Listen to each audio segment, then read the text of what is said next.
The second I stepped out of my beat-up Jeep, I knew something was off. The air felt heavy, like it was pressing down on my chest. I'd been to plenty of remote spots in my years as a park ranger, but Whispering Falls gave me the creeps right off the bat. My name's John Walkingstick. I'm Cherokee, born and raised on the reservation just outside of Cherokee, North Carolina. I'd been working as a ranger for 5 years, but this was my first time being assigned to this particular area of the Great Smoky Mountains National Park. As I grabbed my backpack from the passenger seat, a gust of wind whipped through the trees. For a second I could have sworn I heard voices carried on the breeze, soft whispers in a language I couldn't quite make out. I shook my head, trying to clear it. Just my imagination playing tricks on me. The trail to the falls was overgrown, barely visible in some spots. Hardly anyone came out this way anymore. There were stories about this place. Old legends passed down through generations of Cherokee. Tales of spirits trapped between worlds. Of people who went missing and were never seen again. I'd always brushed them off as campfire stories meant to scare kids. Now, as I pushed through the dense undergrowth, those stories didn't seem quite so far-fetched. The deeper I went into the forest, the darker it got. The canopy above was so thick that barely any sunlight filtered through. The only sound was the crunch of dead leaves under my boots, and my own ragged breathing. After about an hour of hiking, I heard the faint roar of falling water. I picked up my pace, eager to reach my destination and set up camp before nightfall. As I rounded a bend in the trail, the trees suddenly opened up to reveal a clearing, and there it was, Whispering Falls. The waterfall cascaded down a sheer rock face, easily 100 feet tall. Mist rose from where it crashed into the pool below, creating an otherworldly haze. Despite the impressive sight, a chill ran down my spine. Something about this place felt wrong. I set up my tent at the edge of the clearing, as far from the falls as I could get while still keeping an eye on the area. As the sun began to set, casting long shadows across the ground, I built a small fire and heated up some beans for dinner. That's when I saw it, a flicker of movement out of the corner of my eye. I whipped my head around, but there was nothing there, just trees and mist. "Get it together, John," I muttered to myself. "You're letting those stupid stories get to you." But as the night wore on, more strange things started happening. The whispers I'd heard earlier came back, louder this time. They seemed to be coming from the direction of the falls, but when I shone my flashlight that way, there was no one there. I tried to sleep, but every time I closed my eyes, I jolted awake, certain I'd heard footsteps circling my tent. By the time dawn broke, I was exhausted and on edge. As I emerged from my tent, my blood ran cold. There, in the mud by the water's edge, were footprints. Dozens of them, all sizes. But they didn't lead anywhere. They just appeared out of nowhere and vanished again, like the people who made them had simply materialized and then disappeared. My hands shook as I made myself a cup of instant coffee. I needed to get my head on straight. There had to be a logical explanation for all this. Maybe some local kids were playing pranks, trying to scare the new ranger. I spent the morning hiking around the perimeter of the falls, looking for any signs of other people.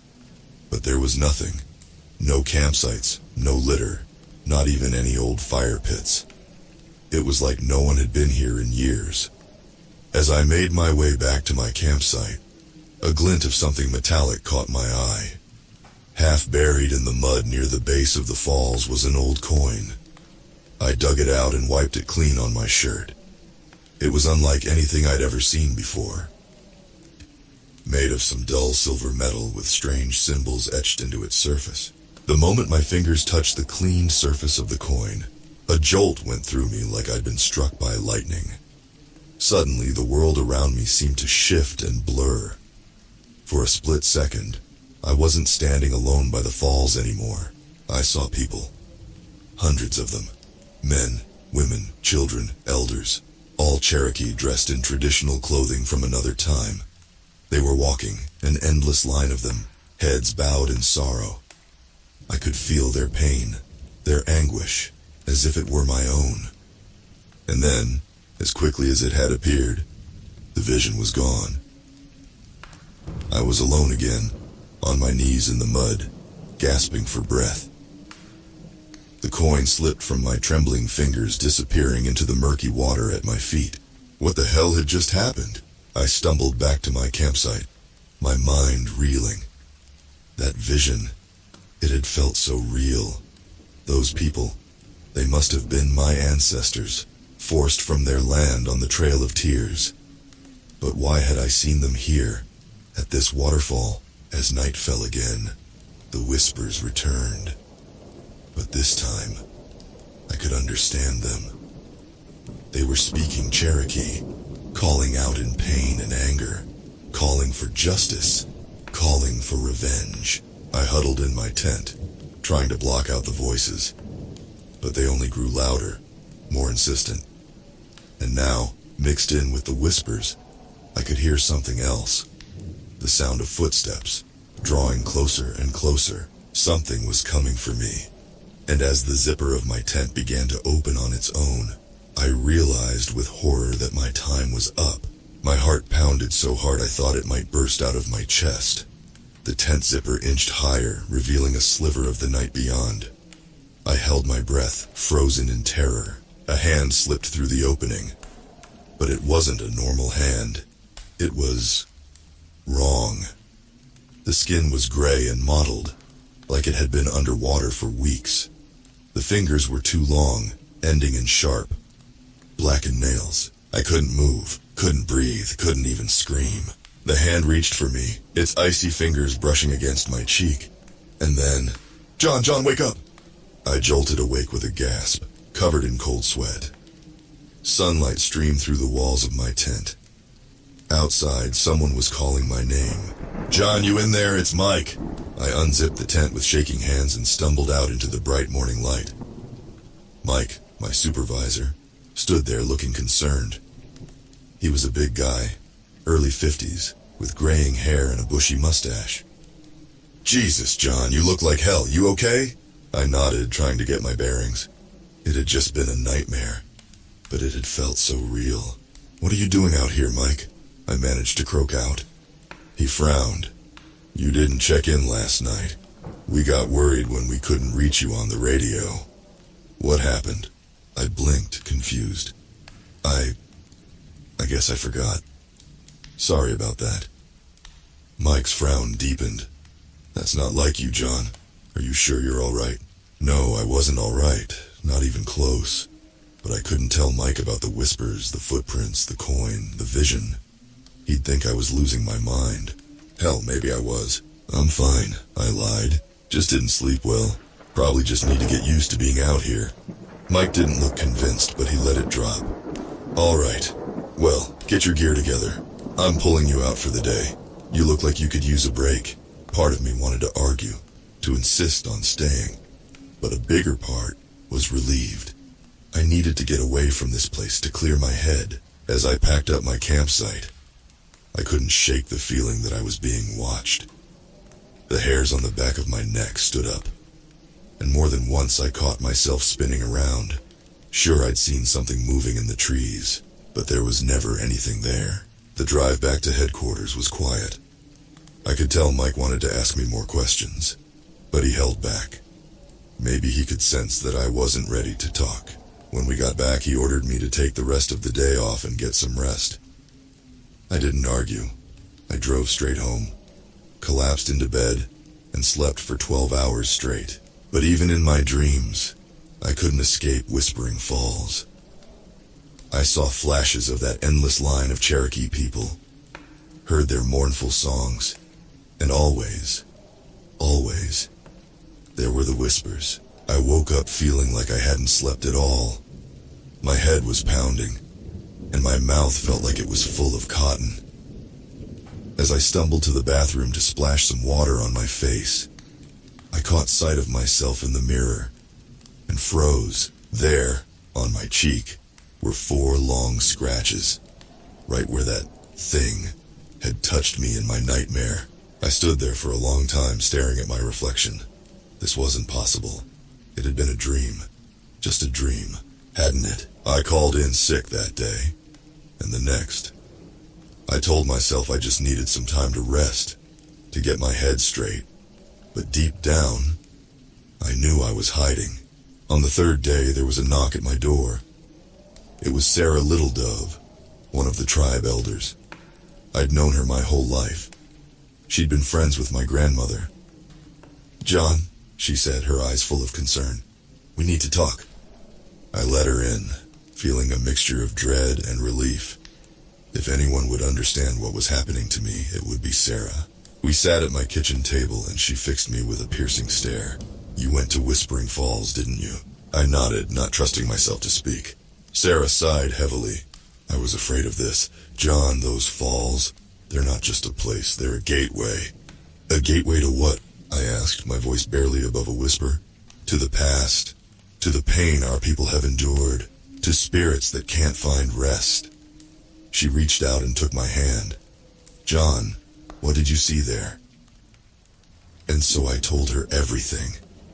The whispers, the footprints, the coin, the vision of our ancestors. As I spoke, tears began to roll down my cheeks.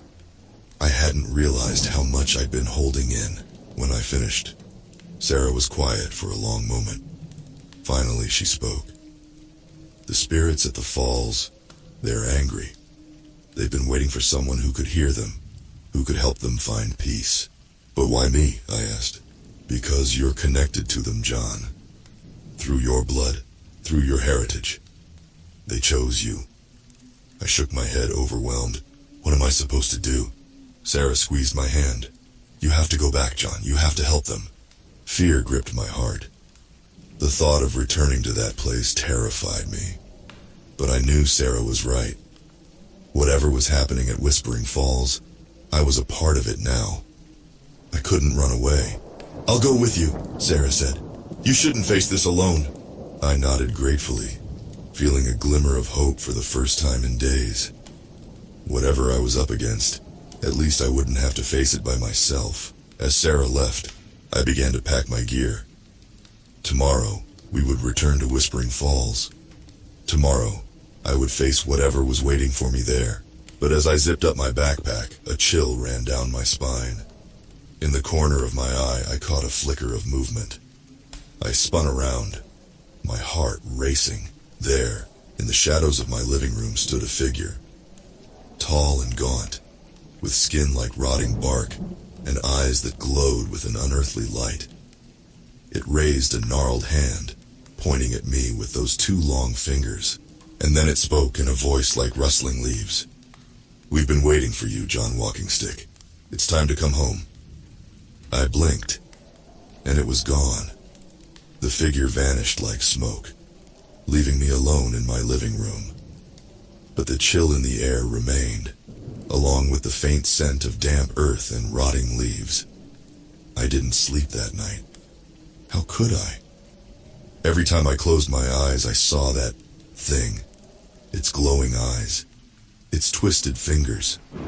I heard its words echoing in my head over and over. "It's time to come home." But where was home? The falls? The spirit world? I didn't know, and I was terrified to find out. When dawn finally broke, I was a wreck. Dark circles under my eyes, hands shaking as I gulped down cup after cup of coffee. Part of me wanted to call Sarah, to tell her I couldn't do this, to run as far from Whispering Falls as I could get, but I knew I couldn't. Whatever was happening, I was a part of it now. Running wouldn't solve anything. Sarah arrived just after sunrise, a bag of supplies slung over her shoulder. Her face was grim, but her eyes were kind as she looked me over. "Rough night?" she asked. I nodded, not trusting my voice. She squeezed my shoulder. "It'll be all right, John. We'll face this together." The drive back to Whispering Falls was tense. I gripped the steering wheel so tight my knuckles turned white, jumping at every shadow that flitted across the road. Sarah sat quietly beside me, muttering prayers under her breath in Cherokee. As we neared the trailhead, The air seemed to thicken. The forest loomed around us, dark and forbidding. For a moment, I thought about turning the car around. But Sarah's hand on my arm steadied me. "We're here for a reason, John," she said softly. "We have to see this through." We hiked in silence, the only sound our labored breathing and the crunch of leaves under our boots. With every step, the whispers grew louder. They were all around us now, a constant susurration just on the edge of hearing. When we reached the clearing, I stumbled to a halt. The falls looked different. The water seemed to flow slower, thicker, like blood. The mist that rose from the pool below was dark and oily, and there were people, dozens of them scattered around the clearing. But they weren't really there. I could see right through them, like they were made of smoke or mist. They turned to look at us as we entered the clearing, their eyes glowing with the same unearthly light I'd seen in my living room. Sarah's grip on my arm tightened. "The spirits," she whispered. "They're showing themselves to us." One of the figures stepped forward. It was an old man, his face deeply lined, wearing traditional Cherokee clothing. When he spoke, his voice seemed to come from everywhere and nowhere at once. "You have returned, John Walkingstick, and you have brought one who remembers the old ways. Good." I swallowed hard, finding my voice. Who are you?" The old man's eyes flashed. "I am Tsali. I led our people in rebellion against the forced removal. I died so that others might live. And now, I am trapped here, along with all those who could not complete their journey to the spirit world." Sarah gasped beside me. Tsali was a hero in Cherokee history, a man who had sacrificed himself to save others during the Trail of Tears. And now he was here, a ghost trapped between worlds. "Why are you here?" I asked. "Why can't you move on?" Tsali's face twisted in anger. "Because our story is not finished. Because the pain and injustice of what was done to us still echoes through time.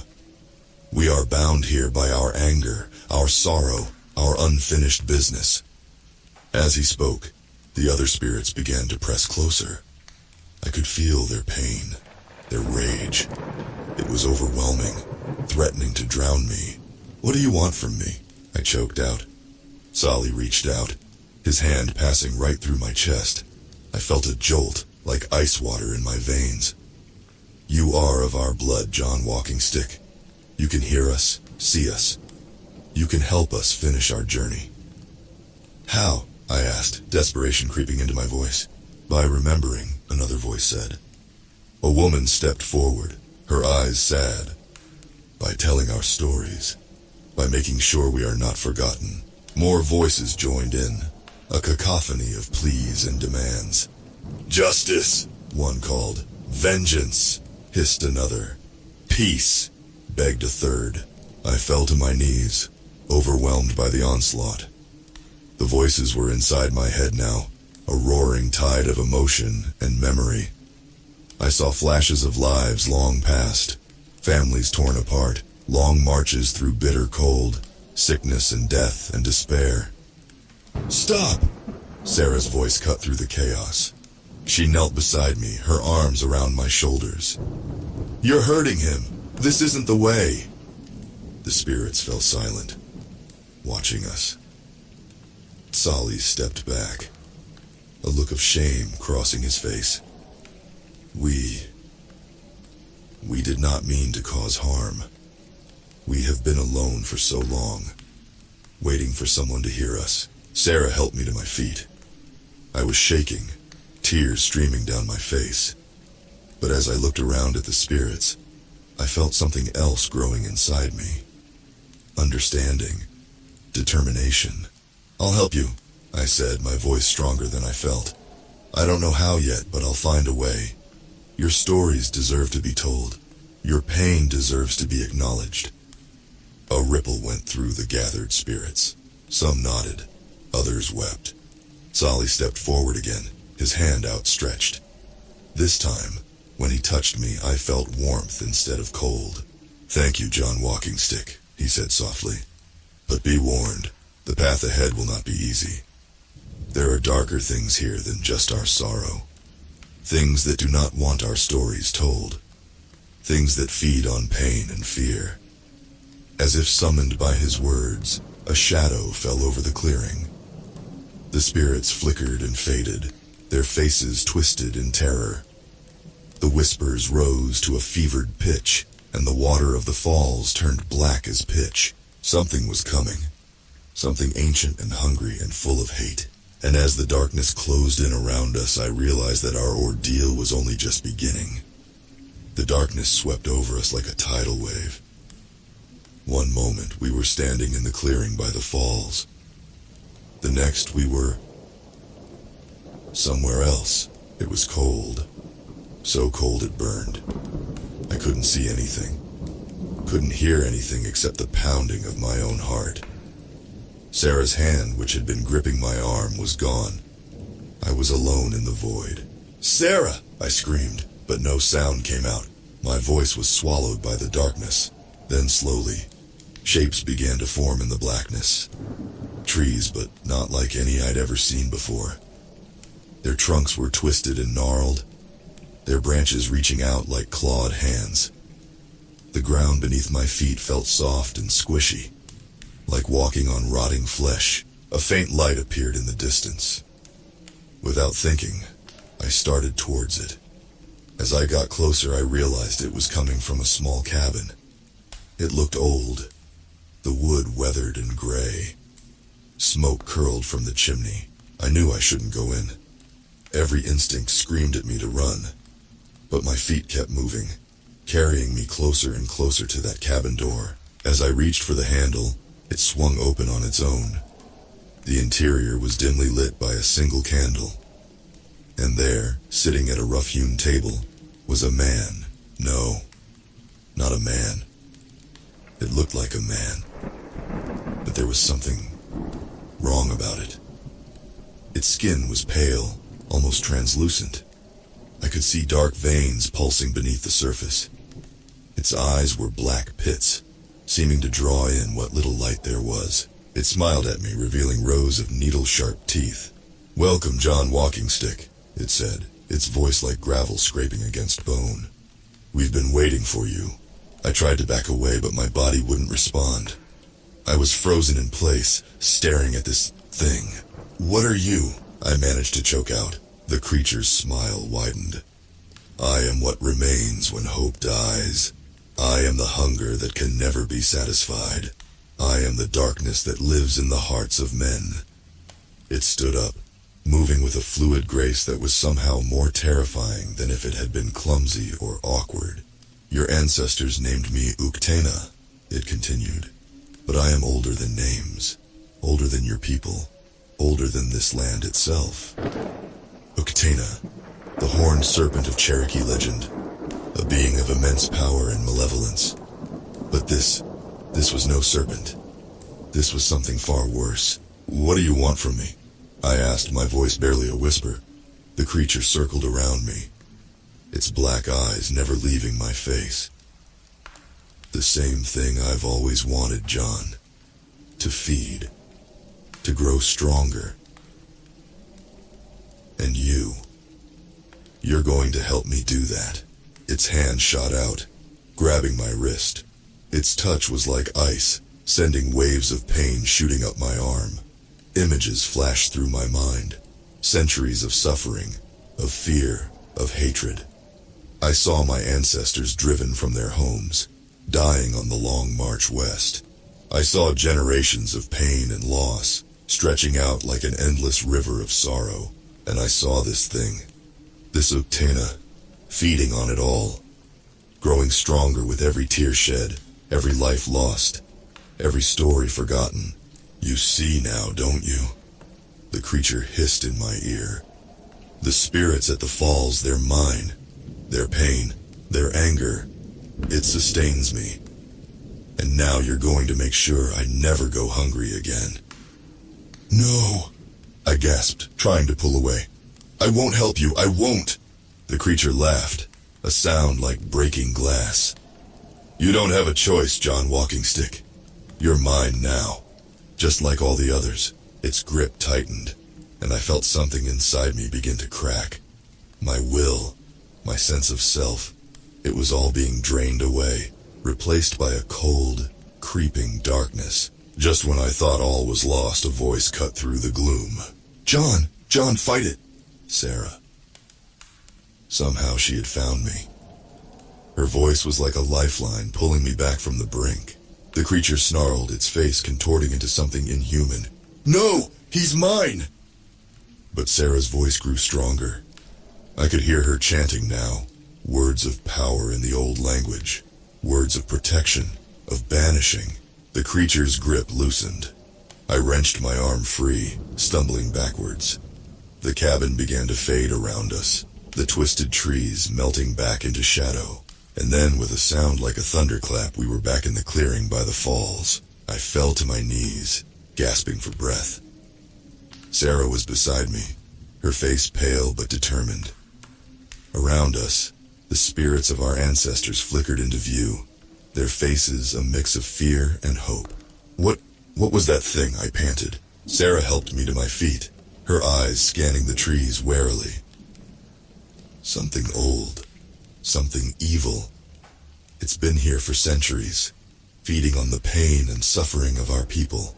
Solly materialized in front of us, his ghostly form wavering like a candle flame.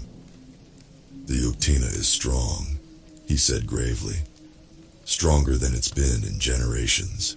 It will not give up easily. I looked around at the gathered spirits, at Sarah, at the dark waters of the falls. The weight of what we were facing settled over me like a shroud. What do we do now? I asked. Sarah squeezed my hand. We fight, John. We tell our stories. We remember. It's the only way to weaken the Uktina's hold. Solly nodded. But be warned. The creature will not sit idle while we work against it. It will strike back, harder than before. Are you prepared for what's to come? I thought about everything I'd seen, everything I'd felt, the pain, the fear, the centuries of injustice. But I also thought about the strength of my people, the resilience that had carried us through so much hardship. I straightened my back, looking Solly in the eye. I'm ready, I said. Whatever it takes, we're going to end this. We're going to set our people free. As the words left my mouth, a cold wind swept through the clearing. In the distance, I heard something that might have been a scream, or might have been laughter. The battle for Whispering Falls had begun, and none of us knew if we would survive to see it end. The next few days were a blur of activity. Sarah and I barely slept, spending every waking moment preparing for the battle ahead. We gathered supplies, sage for cleansing, tobacco for offerings, salt for protection. Sarah taught me old prayers and chants, words of power passed down through generations.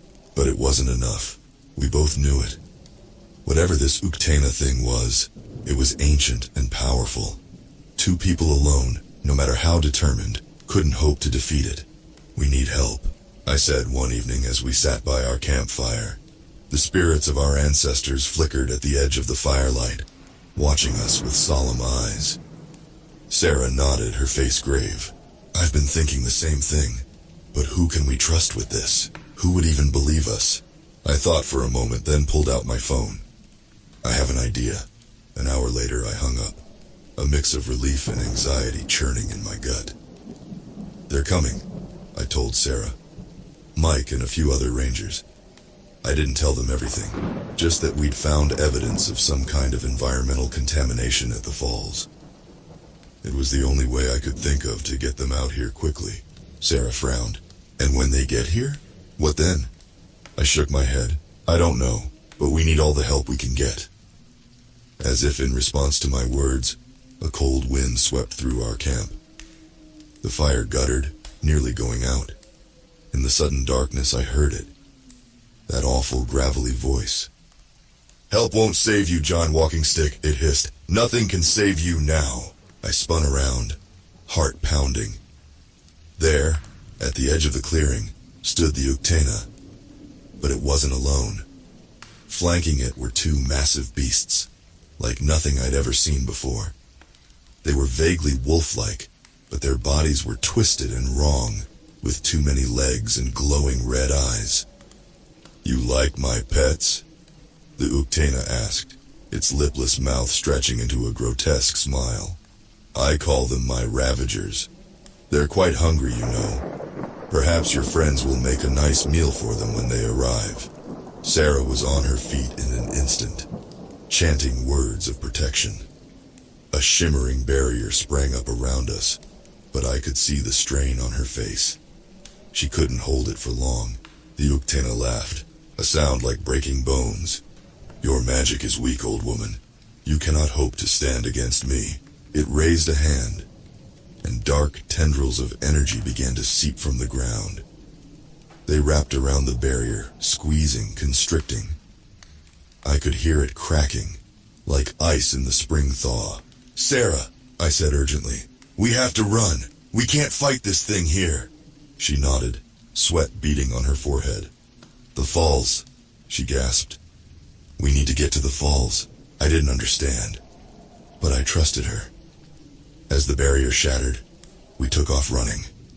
Behind us I heard the Ravagers howl, a sound that froze the blood in my veins. We crashed through the underbrush, branches whipping at our faces. I could hear the creatures behind us, getting closer with every second. The falls loomed ahead, the water black as night. "Jump!" Sarah yelled. I hesitated for a split second, then leaped. The icy water hit me like a punch to the gut, driving the air from my lungs.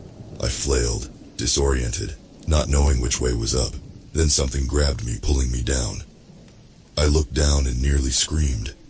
It was one of the Ravagers, its glowing eyes fixed on me as it dragged me deeper into the dark water. I struggled, but it was too strong. My lungs burned, spots dancing in front of my eyes. This was it, I thought. This was how I was going to die. But then, just as I was about to give up hope, something extraordinary happened. The water around me began to glow. Soft at first, then brighter and brighter. And in that light I saw them, the spirits of the falls. They were beautiful and terrible, their forms shimmering and changing like the water itself. They surrounded the Ravager, their ghostly hands tearing at it. The creature thrashed, releasing me as it tried to fight back. I felt hands grabbing me, pulling me up. I broke the surface with a gasp, gulping in air. Sarah was there, helping me to the shore. Behind us, the falls roared with a fury I had never heard before. As we stumbled onto the bank, I turned to look. The entire waterfall was glowing now, a beacon in the darkness. The Uktena stood at the edge of the pool, its face twisted in rage. "This isn't over," it snarled. "You've won nothing. Your people will suffer for this defiance."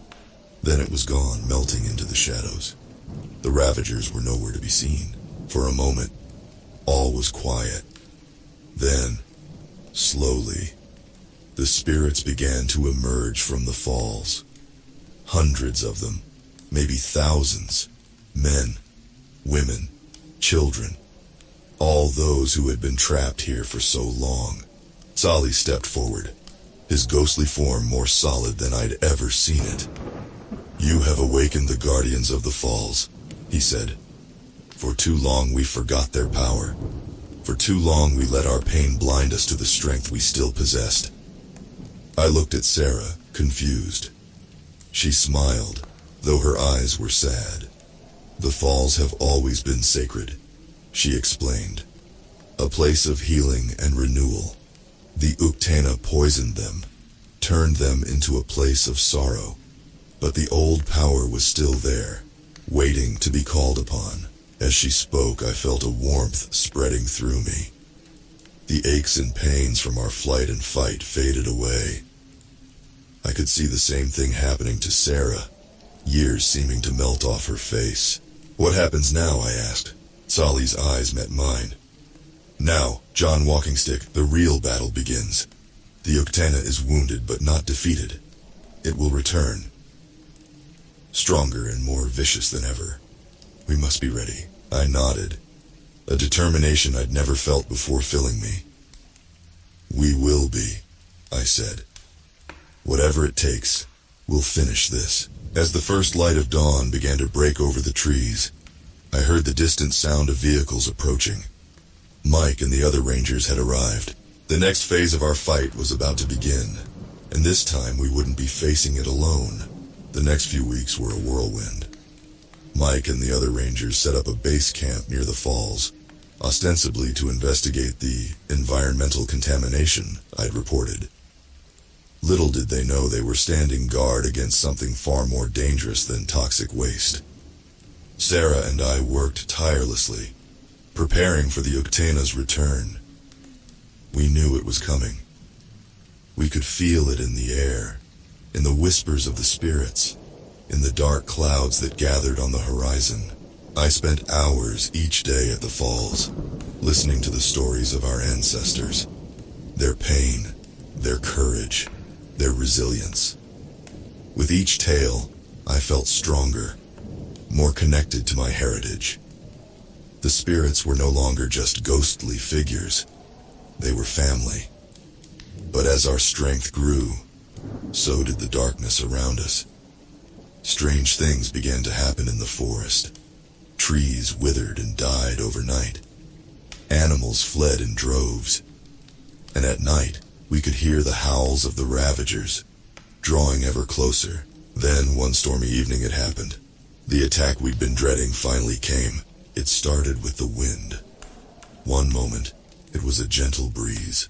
The next, it was howling like 1,000 tormented souls. The trees bent and cracked under its force. Our tents were ripped from the ground, equipment scattered like leaves, and then we saw them. The ravagers, dozens of them emerging from the shadows. Their eyes glowed red in the darkness, their twisted bodies moving with unnatural speed. "Get to the falls," I shouted over the wind. "Now!" We ran, the rangers firing blindly into the mass of creatures behind us. I could hear screams as some of our group were caught, dragged away into the darkness. My heart pounded in my chest, guilt and fear warring for dominance. As we reached the edge of the falls, I saw it. The Uktana. It rose from the churning water like a nightmare given flesh. No longer did it wear the shape of a man. Now it was a massive serpent, scales black as night, horns gleaming in the flashes of lightning. Its eyes, those terrible pits of darkness, fixed on me. "John Walking Stick," it rumbled, its voice shaking the very ground. "You have cost me much. Now you will pay the price." It lunged forward, jaws wide. I dove to the side, feeling the rush of air as it missed me by inches. Sarah was there, chanting words of power. The spirits of the falls rallied around us, their forms glowing bright against the darkness. What followed was a battle unlike anything I could have imagined.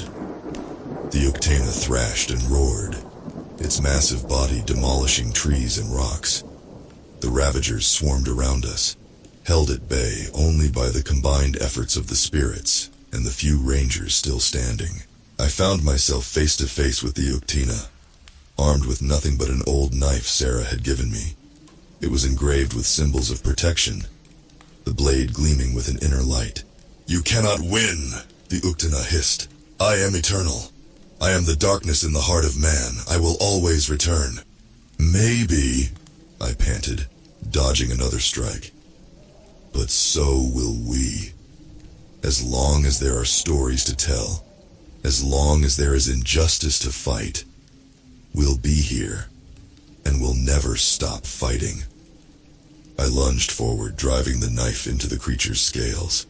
It roared in pain and fury, black blood spilling onto the rocks. The wound smoked and sizzled, as if the knife's touch was poison to it. Enraged, the Uktana reared back. In that moment, I saw my chance. I ran forward, towards the edge of the falls. The Uktana, blinded by pain and anger, followed. "Now!" I yelled. Sarah's voice rose in a final, desperate chant. The spirits surged forward, their light blinding in its intensity. They slammed into the Uktena, pushing it back. I felt the edge of the cliff under my feet, heard the roar of the water below. Time seemed to slow. I saw the Uktena's eyes widen in realization, saw the fury there turn to fear. Then we were falling, the creature and I, down into the mist and thunder of the falls. I closed my eyes, feeling the rush of air around me. This was it, the end. But at least I was taking this monster with me. Then, just before we hit the water, I felt hands grabbing me. Gentle but strong, they pulled me aside. The last thing I saw was the Uktena plunging into the pool below, its massive body dissolving like smoke in the sacred waters. I woke up on the shore, coughing and spluttering. Sarah was there, tears streaming down her face. Around us, the spirits of our ancestors stood watch. Even Mike and the surviving rangers were there, their faces pale with shock and awe. Is it over? I croaked. Solly's spirit knelt beside me, his form more solid than I'd ever seen it. For now, he said. The Uktena is banished, its power broken. But darkness never truly dies, John Walking Stick. It only waits for another chance to return. I nodded, understanding. This wasn't an ending. It was a beginning. A beginning of a new chapter for our people, for this land. In the days that followed, we worked to heal the damage done. The Rangers, shaken by what they'd seen, swore to protect the falls and keep its secrets. Sarah began teaching others the old ways, ensuring our traditions wouldn't be lost again. As for me, I stayed at Whispering Falls. Someone needed to stand guard, to remember, to keep telling the stories. Because Solly was right. Darkness never truly dies. But neither does hope. Neither does courage. Neither does the power of memory and story. And as long as the waters of Whispering Falls continue to flow, I'll be here, watching, waiting, ready to face whatever darkness may come. Because that's what it means to be a guardian. That's what it means to be Cherokee. That's what it means to be human.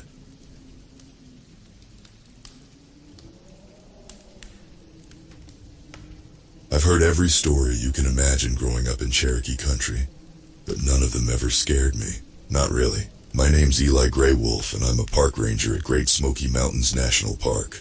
It's a job I've wanted my whole life. Protecting the land, the trails, the history.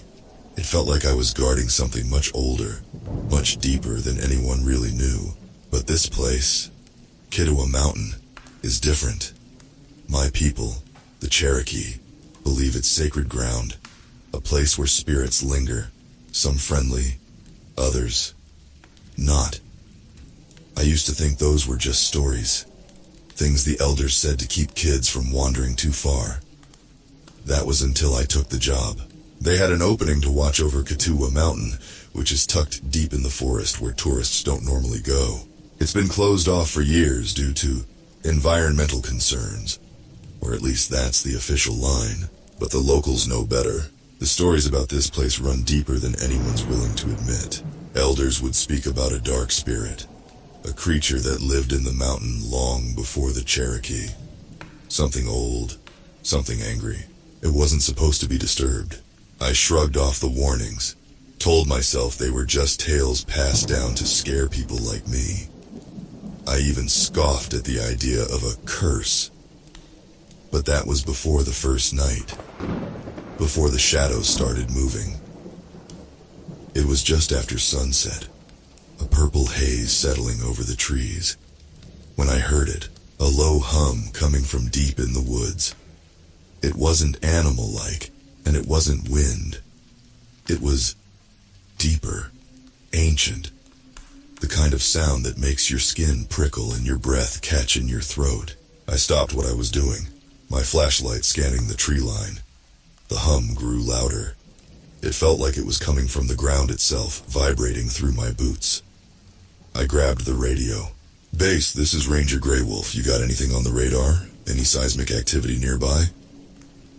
Negative, Grey Wolf, crackled the voice from the other end. All clear on our end. Must be a malfunction. A malfunction? Sure, but I knew what I felt. Then came the footsteps, slow, deliberate. They came from just beyond the tree line, where the shadows hung thick like smoke. At first I thought it was another ranger, maybe someone playing a prank, but the footsteps there was something off about them. They weren't human, heavy, too heavy, and there was this smell like rotting wood mixed with burnt hair. My stomach turned, and I stepped back, hand on the pistol at my hip. The shadows parted, and for just a second, I saw it. A figure, tall and gaunt, with glowing eyes that pierced through the dark. It was only for a second, but that was enough. The thing, it looked at me. No, not at me. Through me.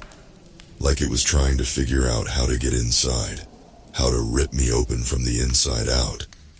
Then, just as fast as it appeared, it was gone. I didn't sleep that night. Hell, I didn't even blink. A few days later, the first accident happened. A hiker, middle-aged, healthy, dropped dead on the trail. No obvious signs of trauma, just dead. Heart attack, the doctors said. But they couldn't explain the look on his face, eyes wide open. Mouth stretched into a silent scream. They found him clutching his chest like he'd seen something. Something that scared him to death. That same week, one of the rangers went missing. Danny Thompson. He was assigned to the perimeter of the mountain, doing routine patrols. His last radio call was at dusk. All clear on my end, he said. Copy that, Thompson. Head back before dark. Roger that, just hold on, something's... The radio went silent. We searched for days. Found his pack, his flashlight, even his jacket. But not him. It was like he'd just vanished, sucked into the forest. The others started whispering about the mountain, about the curse, but I told myself there was a logical explanation. Had to be. A week passed, and the unease settled in like fog. The other rangers started getting sick. It started with just headaches, fatigue, but then the vomiting began. Blood mixing with bile. They couldn't explain it. One of them, Emily, collapsed during a patrol, shaking uncontrollably. They rushed her to the hospital, but no one could figure out what was wrong. The doctors ran tests, nothing. Just stress, they said. Probably dehydration. But that didn't explain the marks. When I visited Emily, she lifted her shirt to show me her side. Long, thin scratches ran down her ribs like something had clawed her in her sleep. She swore it wasn't an animal, said it felt more like hands. Cold, bony fingers. We need to close off the mountain, she whispered. Before more of us get sick. I didn't want to believe her. But in my gut, I knew something was wrong. Every night that humming sound returned, growing louder. And those eyes, the glowing eyes from the forest, they were closer now, watching me, waiting. I couldn't shake the feeling that whatever was out there, it wanted something. Something only I could give it. The day after visiting Emily, I got a call from Chief Ranger Davis. He told me to come into the station. The tone of his voice put a knot in my stomach. It was flat, cold, like something had already gone wrong. When I arrived, Davis didn't waste time with pleasantries. Eli, he said, leaning across the desk, we've got a problem. He slid a folder across the desk, its edges worn and stained with years of use. I opened it to find old black and white photos, crumpled maps and handwritten notes. The photographs caught my attention first, grainy images of men standing in front of the mountain, rifles in hand. Their faces were hard, eyes hollow, but it was the map that sent a chill crawling down my spine. Kittua Mountain, outlined in red, with a large X marked near the summit. Beneath it, someone had scribbled in shaky handwriting, "Do not dig." What's all this? I asked, flipping through the papers. It's from the 1920s, Davis said. There was a mining expedition up there. Locals tried to dig for gold. They didn't last long. A few weeks in, they started going missing. Some of them turned up dead, but different. Torn up like they'd been mauled by a bear, but worse. The bodies had these marks on them. Scratches like the ones Emily showed you. I looked up at him, my mouth dry. They called off the mining operation, Davis continued. Said the mountain was cursed. It's been closed to the public ever since. I leaned back in my chair trying to process what he was saying. You think this is connected to what's happening now? Davis nodded slowly. I do. And I think it's time you know the truth, Eli. That mountain, it's not just sacred. It's been protected by your people for a reason. I swallowed hard. What are you saying? Davis hesitated, then lowered his voice. You ever hear of the Uktana? I froze.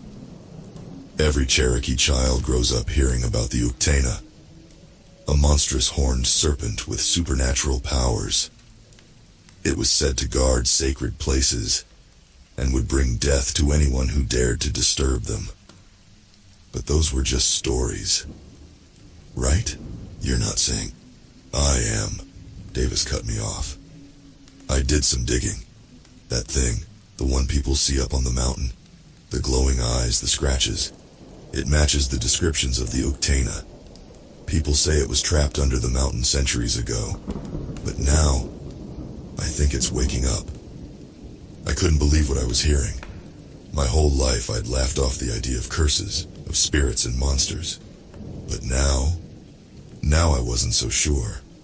Later that night, I sat on the porch of my cabin, staring out at the trees as the sun dipped below the horizon.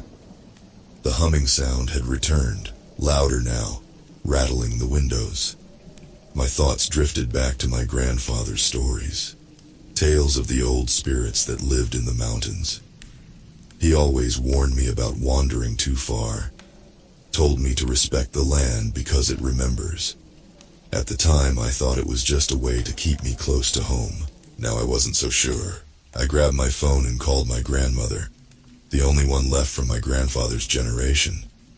She lived on the reservation, deep in the Smokies. She picked up on the third ring, her voice soft but alert, like she already knew why I was calling.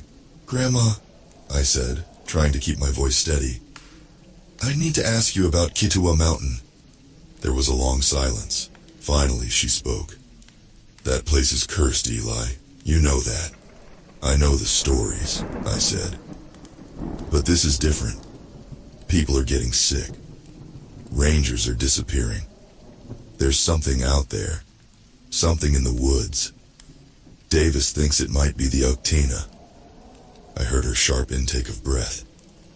If it's the Uktana, then you're in danger, grandson. Your bloodline. It goes back to the ones who trapped it there. The Grey Wolf family was responsible for keeping it sealed. My heart skipped a beat. What do you mean? Why didn't anyone tell me this? Because we hoped it would never come to this, she said. The Uktana was locked away for a reason, Eli. But if it's waking up, it's because something's been disturbed. Something's been done to anger it. My mind raced.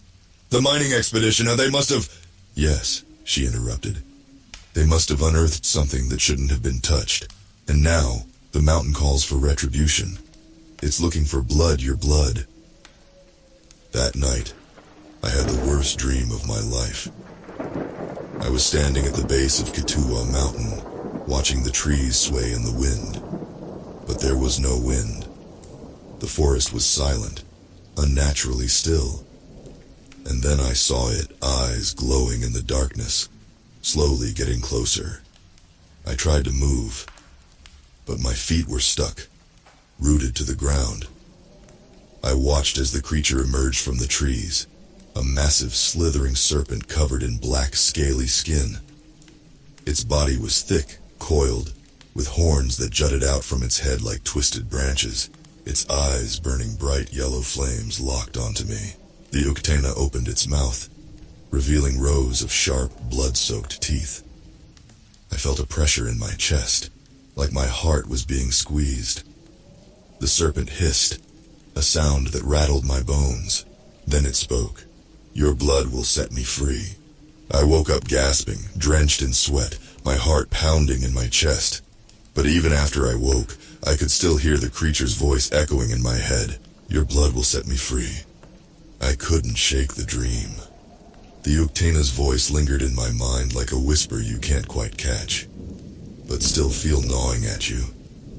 I stayed up the rest of the night, pacing, staring out into the black forest surrounding the cabin. Every creak of wood, every rustle of leaves felt like the mountain itself was breathing, waiting for me to make a move. By dawn, I made a decision. I had to go back up Kituwa Mountain. Whatever was happening, whatever the Uktena wanted, it was tied to that place. I needed answers, and I wasn't going to get them sitting in my cabin, trembling like a scared kid. I packed my gear, flashlight, radio, my .45, and a hunting knife that had been passed down in my family for generations. My grandfather used to say that the knife had been forged by the Cherokee to fight the dark things, to keep them at bay. I hoped he was right. As I headed toward the mountain, the park seemed eerily quiet. No birds, no insects, just the soft crunch of gravel under my boots. My stomach twisted with every step closer to Kituwa. The hum had started up again, so low and steady that it was almost like the ground was singing some ancient tune, and with every step the air got colder. I reached the base of the mountain just after noon. The sky was gray, clouds hanging low like a thick blanket smothering the land. I scanned the tree line, half expecting to see those glowing eyes watching me from the shadows. But it was empty, still. I started up the trail, but something felt off. The path wasn't just abandoned, it was wrong. The trees looked sick, their bark twisted and cracked, oozing sap the color of old blood. Roots jutted out of the ground like broken bones, and the air smelled foul, like rotting meat. As I climbed, I felt a weight in the air, pressing down on me. My breath grew shallow, and my head pounded like I'd downed a bottle of whiskey in one gulp. The closer I got to the summit, the louder the hum became, vibrating in my chest, crawling into my skull. Halfway up, I found the first real sign of trouble. A clearing littered with rusted tools, pickaxes, shovels, and old mining carts. This was where the miners had come, where they dug too deep.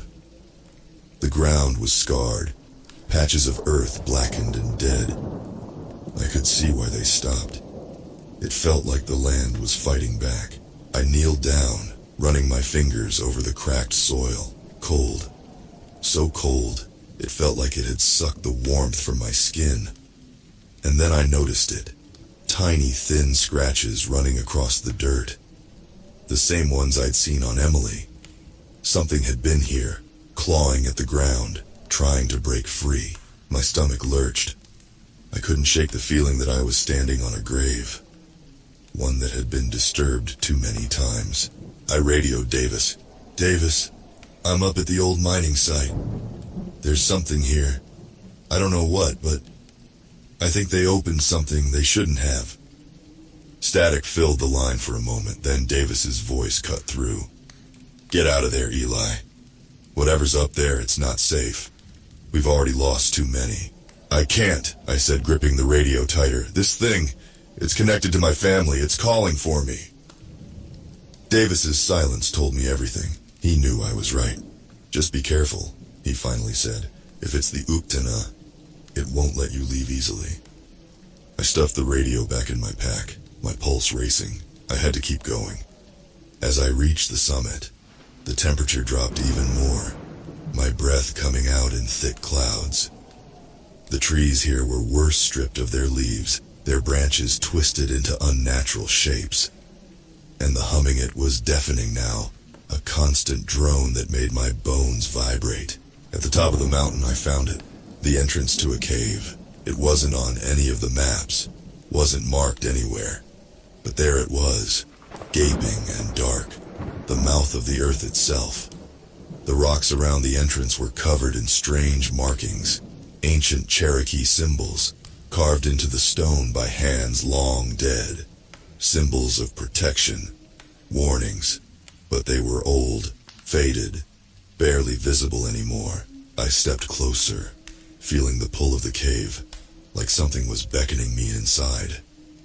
The hum had become a low growl, almost as if the mountain itself was breathing in and out. I flicked on my flashlight and aimed it into the cave's mouth. The light cut through the darkness, revealing a narrow path leading down. I swallowed hard and stepped inside, the cold air wrapping around me like icy fingers. The deeper I went, the stronger the smell became. Rot, decay, like a graveyard left too long in the sun. And there, at the very back of the cave, I saw it, a hole. Not just any hole, though. This was unnatural, like the earth had been ripped open from the inside out. The edges were jagged, the dirt around it stained dark red, like blood. Human bones were scattered around the opening, picked clean by time. I gagged, my stomach heaving at the sight. But I couldn't turn back now. I had to know what was inside. I knelt at the edge of the hole and peered in, the flashlight barely illuminating the bottom. And then, something moved.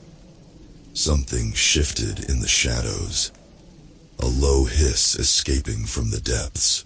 The hum grew louder, vibrating through the ground, through my bones. The air around me seemed to ripple, like reality itself was being torn apart. Then, from the darkness, I saw it. The eyes, glowing, burning yellow, staring back at me. The Octina. The ground shook beneath me as the creature began to rise, its massive, coiled body slithering from the hole, its scales black and slick like oil. Its head, crowned with twisted horns, loomed above me, its mouth opening wide to reveal jagged, blood-stained teeth. And then it spoke, its voice a guttural rasp that echoed in my skull. "You will set me free, Grey Wolf." I froze, every muscle locked tight as the Octana's words drilled into my mind. The creature's voice wasn't just a sound, it was a presence, wrapping itself around me, squeezing my thoughts until all I could feel was dread. The air in the cave was thick, suffocating, as if I were standing inside the chest of some giant beast, breathing in its rancid breath. "You will set me free." I didn't answer. What the hell could I say to something like that? I could feel my heart slamming against my ribs, my palms slick with sweat despite the biting cold. The Uktina's glowing eyes held mine, unmoving, unblinking, as if waiting for me to comply with its demand. But I wasn't about to just roll over for some ancient monster. I took a slow, deep breath and stood my ground, my flashlight trembling in my hand. "What are you?" My voice came out hoarse, barely audible, but it was all I could manage. The Uktana's massive coils shifted, the scales making a low, grinding sound against the cave floor. Its body rippled with an unnatural fluidity, a thing that shouldn't exist in this world. But here it was, alive, powerful, hungry. "I am older than time," it hissed, its mouth curling into something that resembled a grin, though it was nothing but malice. "I am the guardian of this mountain, and its prisoner." I swallowed hard. "Prisoner? Your people did this to me. They trapped me here, buried me under their magic, their foolish charms." The Uktina's voice was venomous, each word dripping with ancient hatred. "But their time is over. Their magic fades, and soon I will be free once more. You will help me." A sickening realization dawned on me. The strange accidents, the illnesses among the staff, they weren't just random. They were symptoms of something waking up, something trying to claw its way back into our world. I gripped the knife at my side, my knuckles white. "Why me? Why are you targeting me?" The Uktana slithered closer, its enormous body curling around the cave walls, blocking my only exit. Its head loomed over me, eyes glowing with a sinister light. "You are Grey Wolf, blood of those who cursed me. It is in your blood to break the seal, you, or those you love." My blood ran cold. Emily, the monster, had known. Somehow it had known about her, about the connection we shared. That's why it had marked her. Not because she worked here, not because of anything she'd done, but because of me. "And she will die," the Uktena said softly, almost mockingly. Unless you set me free, the curse can be lifted. I will spare her life, for a price. I couldn't breathe. The walls of the cave seemed to close in, the air too thick to fill my lungs. My mind raced. If this thing was telling the truth, if the curse was connected to my family, then maybe I really could stop it. But setting it free, the thought of unleashing something so ancient, so malevolent onto the world, it went against everything I believed. But Emily, she didn't deserve to die for something that had happened centuries ago. My hands shook as I gripped the knife tighter. How do I lift the curse? The Uktena's eyes gleamed with triumph, and it lowered its head until it was level with mine, its breath foul and hot against my skin. There is a ritual. It requires blood, the blood of your ancestors. Their bones lie deep within this mountain, hidden in the sacred burial grounds.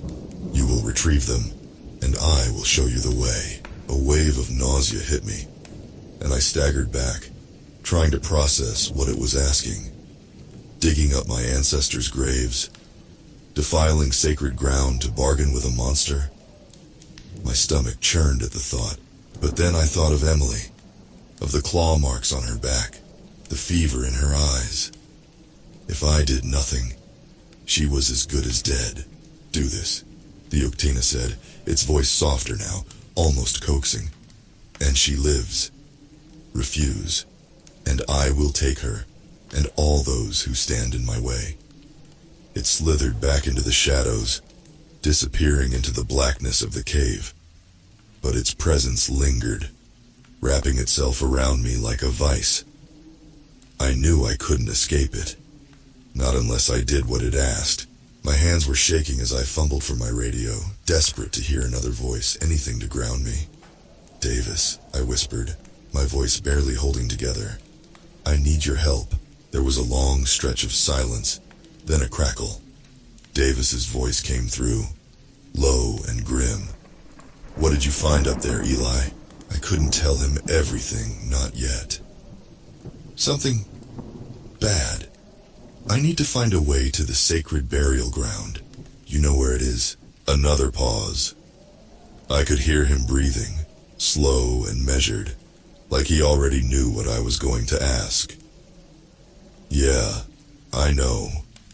But you don't want to go there, Eli. No one comes back the same. I don't have a choice, I said, my voice cracking under the weight of everything. It's the only way to save her. Davis sighed heavily, the sound filled with regret. All right, I'll meet you at the base of the mountain. But be warned, Eli, once you start down this path, there's no going back. I lowered the radio, my pulse pounding in my ears.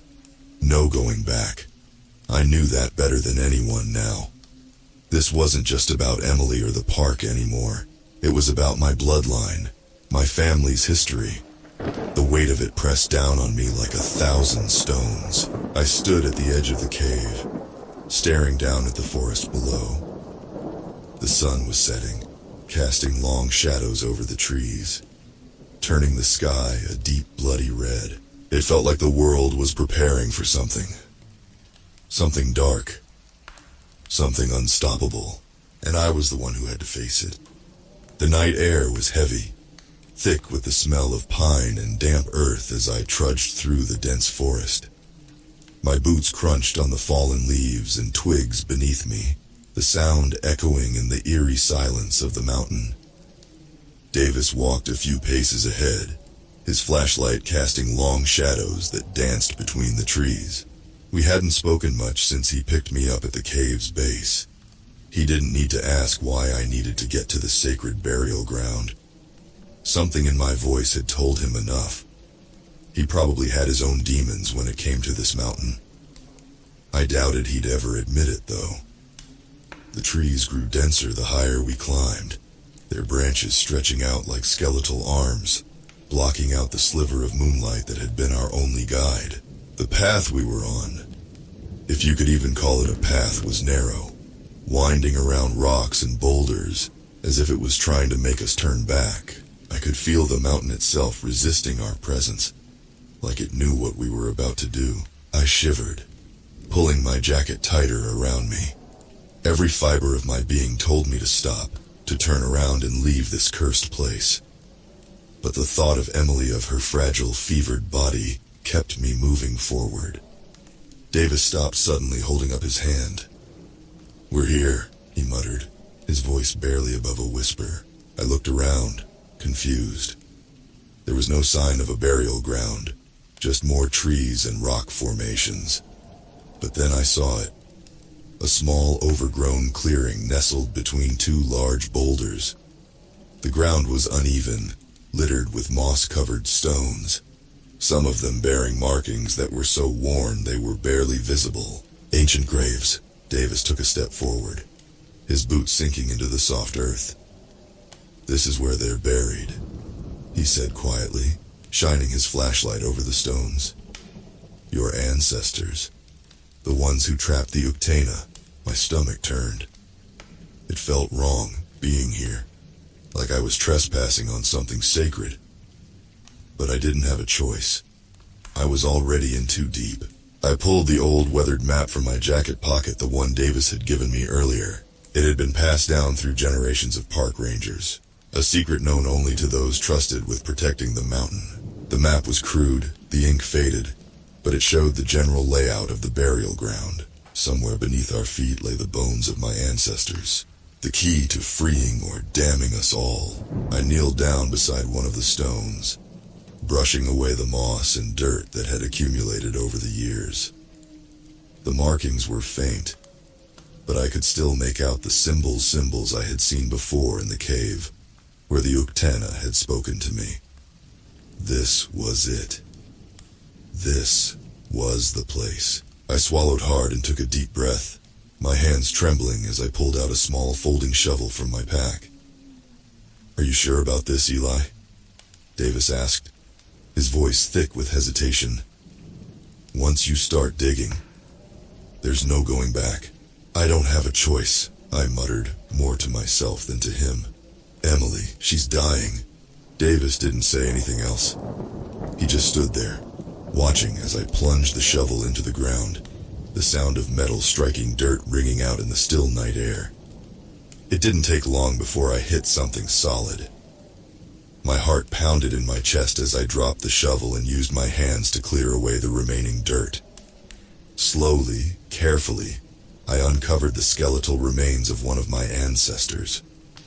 The bones were old, fragile, yellowed with age, but they were unmistakably human. I sat back on my heels, breathing heavily. This was it. The blood of my blood. I was holding history in my hands, my history. Davis stepped closer, shining his flashlight over the exposed bones. "What now?" he asked, his voice low. I hesitated, the weight of what I was about to do pressing down on me. I hadn't told Davis everything, the Uktana's demand for blood. He thought I was here to lift the curse, to put an end to the Uktana's influence over the mountain. But that wasn't the whole truth. I wasn't here to stop the Uktana. I was here to set it free. I reached into my jacket and pulled out the knife, the one I'd been carrying with me since the cave. The blade gleamed under the dim light of the flashlight, and for a moment I thought I could hear the Uktana's voice in the back of my mind, urging me on. Davis stiffened beside me. "Eli, what are you doing?" I didn't answer. My hands moved on their own, almost as if I were in a trance.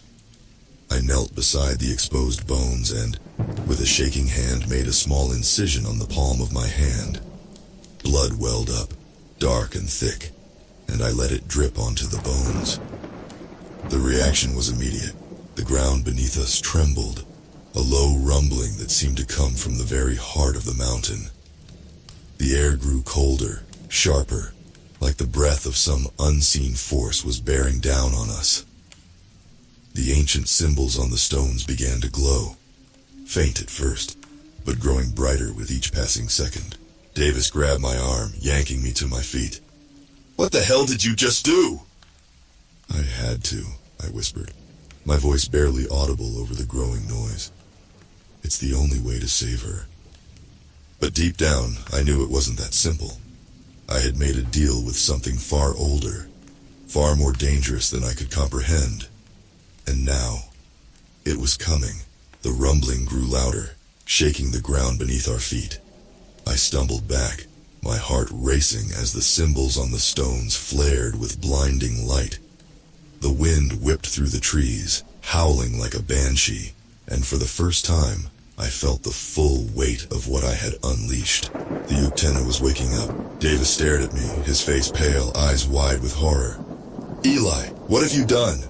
I opened my mouth to respond, but the words died on my lips as the earth split open before us, and something crawled out.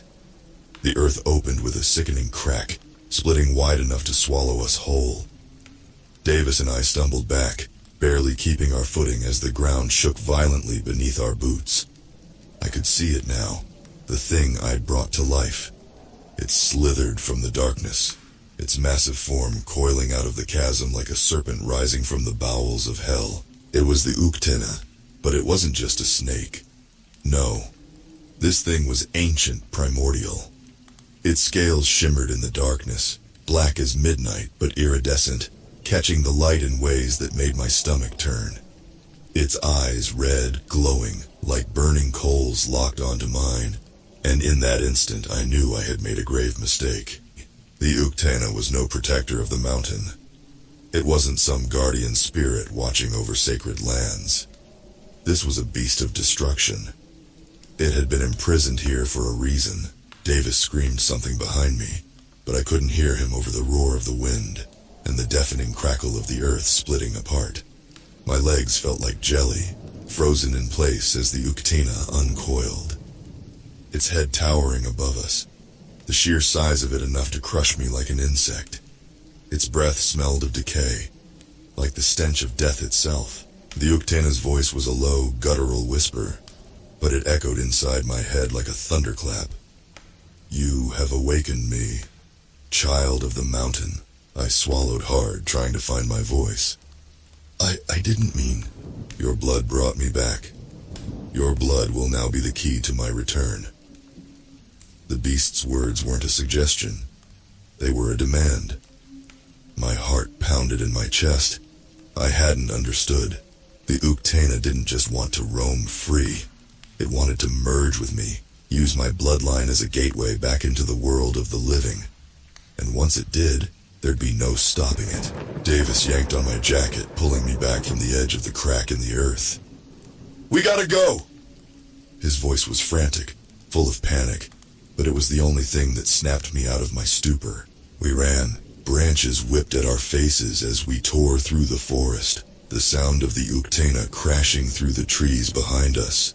The ground trembled with each movement of its massive body, shaking the earth like an earthquake. The wind howled, carrying with it the beast's low growls and whispers, growing louder with every step. I could hear it, feel it, as it chased us, its eyes burning into the back of my skull. It was playing with us, letting us think we had a chance at escape. But we both knew it was only a matter of time before it struck. Davis was panting, his breath coming in sharp gasps as we sprinted through the dark forest. He glanced over at me, his face pale and terrified. "What the hell, Eli? What is that thing?" "I don't know," I lied, my voice hoarse. "I just keep running." But it didn't matter how fast we ran. The Uktena was faster. There was a sound, a sharp hiss, followed by a deafening crash. And then the ground shook violently as a massive tree was uprooted and hurled to the ground just ahead of us. We skidded to a halt, nearly colliding with the fallen trunk. I turned, my heart pounding in my ears, just in time to see the Uktena slither out of the darkness, its massive head hovering just above us. Its eyes burned into mine. There was no escape. I knew that now. "You cannot run from what you've unleashed," the Uktena hissed, its voice reverberating in my skull. I stumbled backward, the reality of my situation crashing down on me. This thing, it wasn't going to stop. Not until it had what it wanted. My blood, my body, my soul. Davis raised his rifle, his hands shaking so badly I wasn't sure he'd be able to aim properly. "Get back, you bastard!" he shouted, his voice cracking with fear. The Uktena didn't flinch. It barely acknowledged the weapon in his hands. It moved like a shadow, its massive coils wrapping around us, trapping us in its grip. Davis fired, the gunshot echoing through the forest like a thunderclap, but the bullet did nothing. It bounced off the Uktena's shimmering scales as if they were made of stone. The beast reared back, its head rising high above us. I could see its fangs now long, sharp, dripping with venom. I knew in that moment that I was going to die. We both were. But then, something shifted in the air. A cold gust of wind blew through the trees, carrying with it the faint sound of chanting. It was soft at first, barely audible over the chaos, but it grew louder, stronger, until it filled the forest like a song. The Uktena hesitated, its massive head turning toward the source of the sound. For the first time since it had emerged, I saw something in its eyes, fear. The chanting grew louder, more intense, and then I saw them, figures, shadowy and ethereal, moving through the trees. They were tall, their forms indistinct, like smoke or mist. But I knew who they were, the spirits of my ancestors. They had come, the Uktena hissed, recoiling from the figures as if their presence burned it. The spirits surrounded us, their chanting growing louder, more powerful, until it felt like the very air was vibrating with their energy. I could feel the Uktena's grip loosening, its power weakening in the presence of the spirits. It writhed and twisted, letting out a guttural growl of rage and pain as it tried to retreat back into the earth. The chanting reached a fever pitch, and with one final hiss, the Uktena slithered back into the chasm from which it had come. The earth trembled once more, and then, as quickly as it had opened, the ground sealed itself shut. The forest fell silent. The spirits disappeared as quickly as they had come, leaving Davis and me alone in the darkness. I collapsed to the ground, my heart pounding in my chest, my hands trembling. I had no idea what had just happened. All I knew was that somehow, we were still alive. Davis was pale, his face a mask of shock. What the hell was that? I didn't have an answer. All I could think about was what the Uktena had said, that this wasn't over, that it would come back. And the next time, there might be no stopping it. I sat on the forest floor, the adrenaline still pounding through my veins, but I felt hollow. The Uktena had returned to the earth, but it wasn't gone. Not for good. Its hiss echoed in my mind, its words haunting me. Davis stood over me, staring at the sealed chasm as if expecting the ground to split open again. "It's not over, is it?" Davis whispered, though it wasn't a question. I shook my head, trying to steady my breathing. "No, it's still down there, but the spirits, they bought us some time." "What the hell do we do now, Eli? We can't just wait for it to come back." I had no idea what to say. The truth was, I didn't know what to do. I was a park ranger, not some kind of warrior or spiritual guardian. I wasn't ready for any of this. But that didn't matter anymore. The Uktena had been released, and it was my responsibility to fix this, no matter the cost. "We need to go back," I muttered, standing up, though my legs felt like jelly. "I need to talk to the elders. They'll know what to do." Davis scoffed, still shaking with fear. "You think talking to some old men is going to solve this? You saw that thing, Eli. It's a damn monster. We're screwed. We don't have another option," I snapped, more out of fear than anger. "The Uktena won't stop until it has me, my bloodline. But I'm not giving up that easy."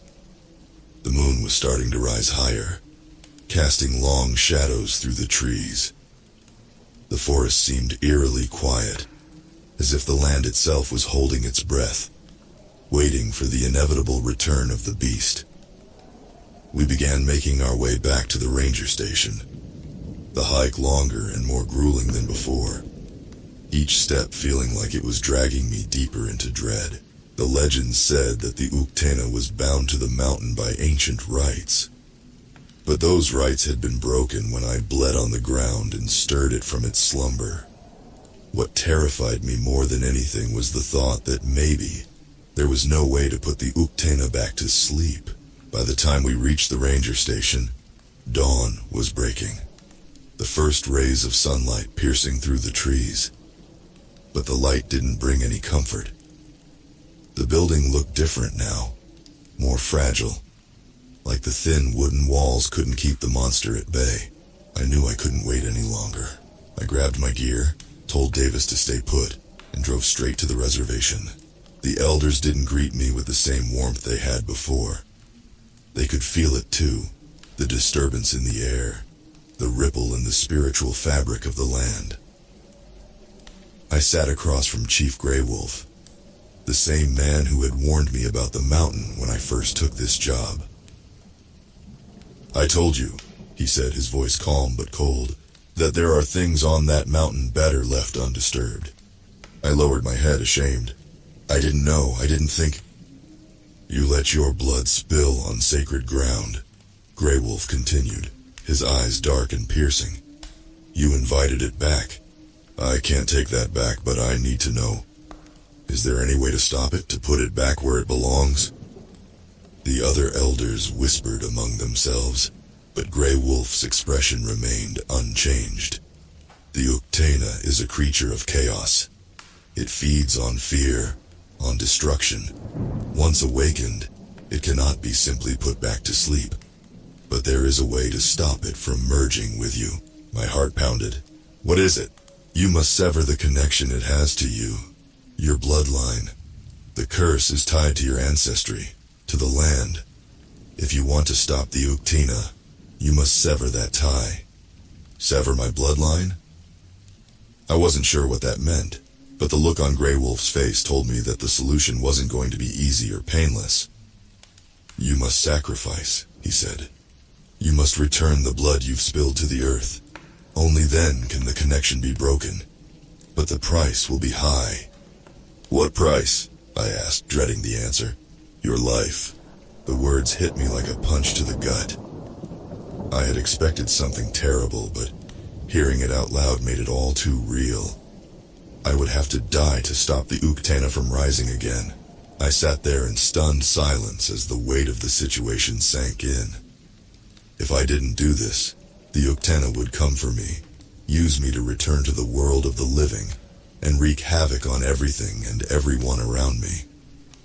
But if I sacrificed myself, I could stop it before it was too late. "I'll do it," I said, my voice barely more than a whisper. Davis met me at the edge of the reservation, his face pale and confused. "What did they say?" I didn't tell him everything. I couldn't. I have to go back alone. "What? You're not seriously thinking of going back to that thing, are you? Eli, it'll kill you." I shook my head. "It's the only way, Davis. I don't have a choice." The hike back to the mountain felt like a death march. The sun was setting by the time I reached the place where the Uktena had first emerged, and I could feel it watching me. Waiting in the darkness, I knelt on the ground, my hands shaking as I took out the knife I had brought with me. The earth beneath me trembled as I pressed the blade to my palm, my blood spilling onto the ground once more. The Uktena's voice echoed in my mind. "You return, child of the mountain." "I'm ending this," I whispered. The wind howled around me as I drove the knife into my chest, the pain searing through me. The earth shook violently, and I could feel the Uktena thrashing in the darkness, its connection to me breaking, weakening, and then there was nothing. The world went silent. The last thing I heard was the sound of my heartbeat slowing, fading, until it stopped completely. The Uktena would not rise again, not while my blood stayed buried with it.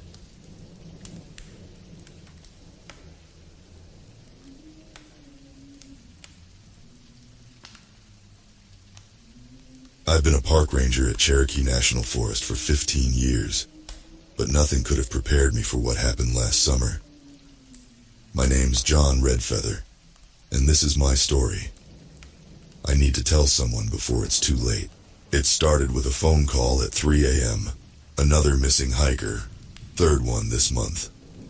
I dragged myself out of bed, threw on my uniform, and headed to the station. The coffee in my thermos was still hot when I met up with my team. Tatiana, Mike, and Dave. "What have we got?" I asked, trying to shake off the sleep. Tatiana, her flashlight beam cutting through the pre-dawn darkness, handed me a photo. Emily Chen, 28. Her boyfriend reported her missing when she didn't come back from a day hike yesterday. I studied the picture. Young Asian woman, bright smile, hiking gear. Just like the others, we split up to cover more ground. I took the northern trail, the one that leads deep into what locals call the Whispering Woods. It got that name because people say the trees talk to you. I always thought it was just the wind. Now I'm not so sure. The sun was barely up when I found her backpack. It was torn like something had ripped it open. The contents were scattered everywhere. Energy bars, water bottle, a map. But no blood, no signs of animal attack, just empty. That's when I heard it. A whisper so faint I thought I was imagining it. "John, help me." It sounded like Emily. But that was impossible. I'd never met her, never heard her voice. "Please, I'm lost." The voice seemed to come from deeper in the woods, where the trees grow so thick they block out the sun. Against every instinct, I followed it. My radio crackled. "John, you there?" It was Mike. "We found something weird over by Copper Creek." I tried to respond, but only static came through. The whispers got louder. "This way, just a little further." The trees seemed to lean in as I walked, their branches reaching like fingers. The air got thick, heavy with the smell of rotting leaves and something else. Something wrong. I found a clearing I'd never seen before. In 15 years I thought I knew every inch of these woods. But this place, it was like stepping into another world. The ground was black, the grass dead. In the center stood an old oak tree, its bark twisted into shapes that looked almost like faces, screaming faces. That's when I saw them. Shoes, dozens of them scattered around the tree, and among them a fresh pair of hiking boots, the same ones Emily was wearing in her photo. My hand shook as I reached for my radio again. "Guys, I need backup, now," only static answered. The whispers turned into a chorus, 100 voices calling my name. The tree. It was moving, not swaying in the wind, but actually moving. Its branches creaked and groaned, reaching toward me. I ran. I'm not ashamed to admit it. I ran faster than I've ever run in my life. When I finally made it back to the trail, my team was there. They found me on my knees, gasping for air. "John, what happened?" Tatiana helped me up. "You look like you've seen a ghost." I told them everything. About the clearing, the shoes, the moving tree. They looked at me like I was crazy. Hell, maybe I was. But then Dave spoke up. "I've been hearing things too. Voices calling my name." Mike nodded slowly. "Same here, and I keep finding weird stuff. Like this." He pulled something from his pocket. It was a small, twisted piece of wood, carved with symbols I didn't recognize. Tatiana took one look at it and dropped her coffee mug. It shattered on the ground. "My grandmother used to tell stories," she whispered, "about an evil spirit in these woods. The Cherokee called it the hunger that walks." We spent the rest of the day searching, but found no sign of Emily, or the clearing, or the tree.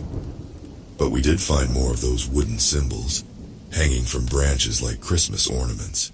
As we were packing up to leave, I heard it one last time. A whisper, right in my ear. "See you soon, John Redfeather." That night, none of us slept. We knew this was just the beginning, and the woods, they're still whispering. The next morning, my hands shook as I poured my coffee. Dark circles under my eyes told the story of a sleepless night.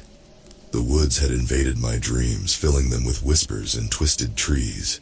Tatiana showed up early, carrying a stack of old books, her grandmother's journals. "We need to know what we're dealing with," she said. her voice tight with worry. We spread the books out on my desk. The pages were yellow, filled with cramped handwriting and drawings that made my skin crawl. As Tatiana translated the Cherokee text, my blood ran cold. "The hunger that walks isn't just a spirit," she read. "It's ancient, older than the trees themselves." Mike burst in, his ranger uniform covered in mud. "You guys need to see this now." He led us to his truck and pulled out a plastic evidence bag. Inside was a camera, Emily Chen's camera. "Where did you find it?" I asked. "That's the thing," Mike said, wiping sweat from his forehead. "It was on my front porch this morning, just sitting there." With trembling fingers, we turned on the camera and scrolled through the photos. The first ones were normal. Hiking shots, selfies with trees and mountains in the background. Then they changed. The images got darker, blurrier. In one, you could barely make out a twisted face in the bark of a tree.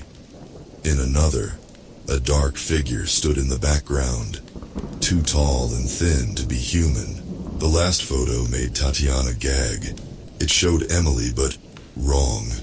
Her eyes were solid black, her mouth stretched impossibly wide in a gruesome smile.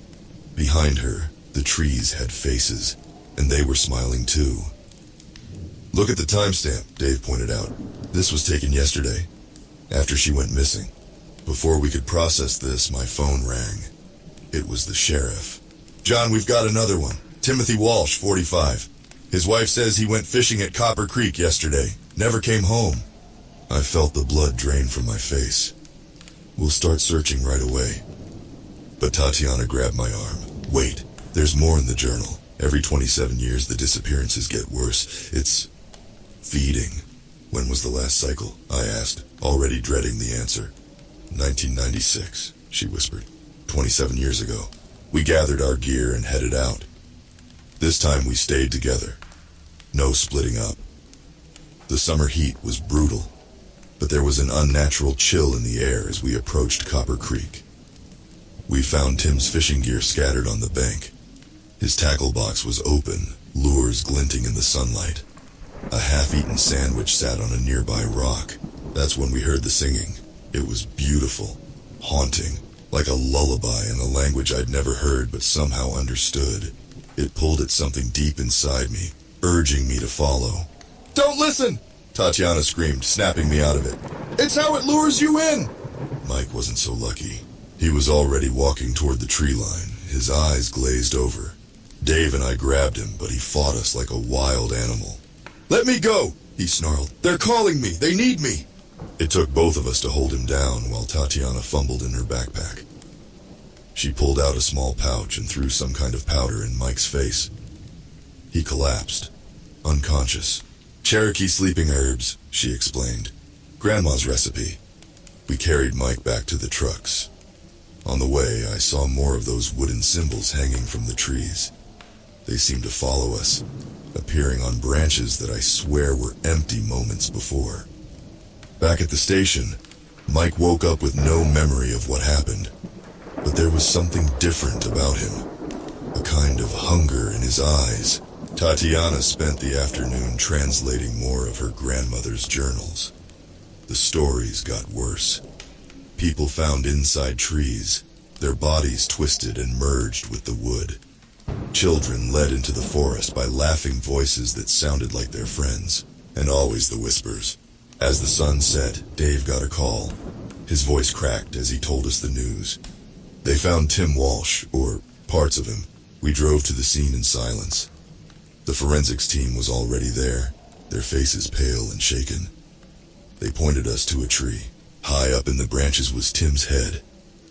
It had been inserted into the tree, the bark growing around it like it was trying to swallow him whole. His eyes were open, solid black, and his mouth was moving. He was whispering. As we stumbled back to our vehicles, I realized something terrible.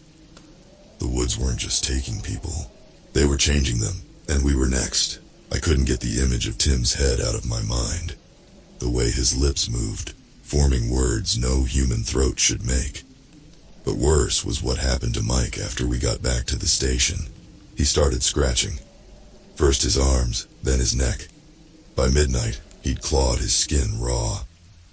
"It's under my skin," he kept saying. "I can feel it growing." When he rolled up his sleeves, we saw why. Thin, green lines spread across his flesh like veins. But they weren't veins.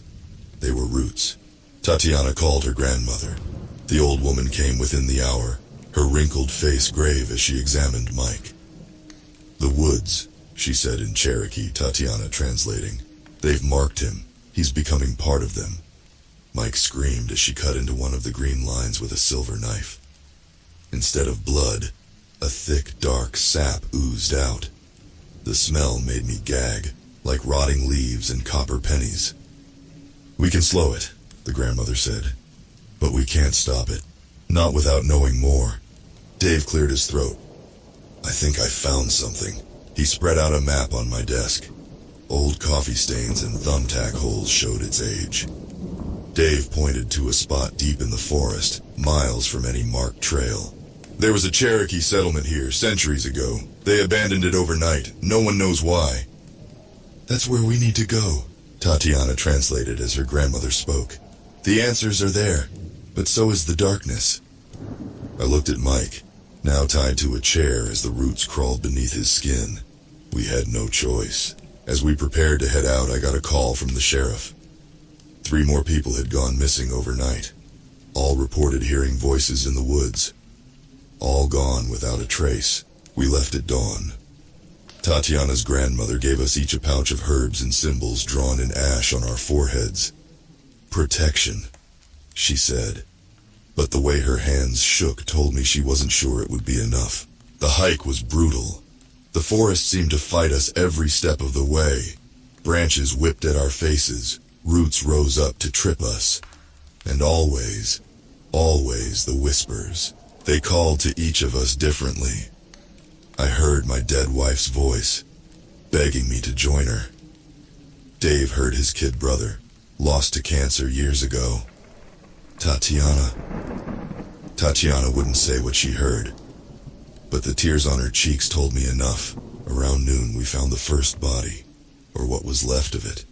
A young man, maybe 20, fused with a pine tree. His legs disappeared into the trunk, his arms spread out like branches. His eyes were open, black as midnight. He was still alive. As we got closer, his head turned. Not his whole head. His skin stayed attached to the bark. Just his face, rotating like a mask. "Join us, John," he said in a voice full of leaves and decay. "The forest is so hungry." Dave threw up. I nearly did too. We found more as we went deeper.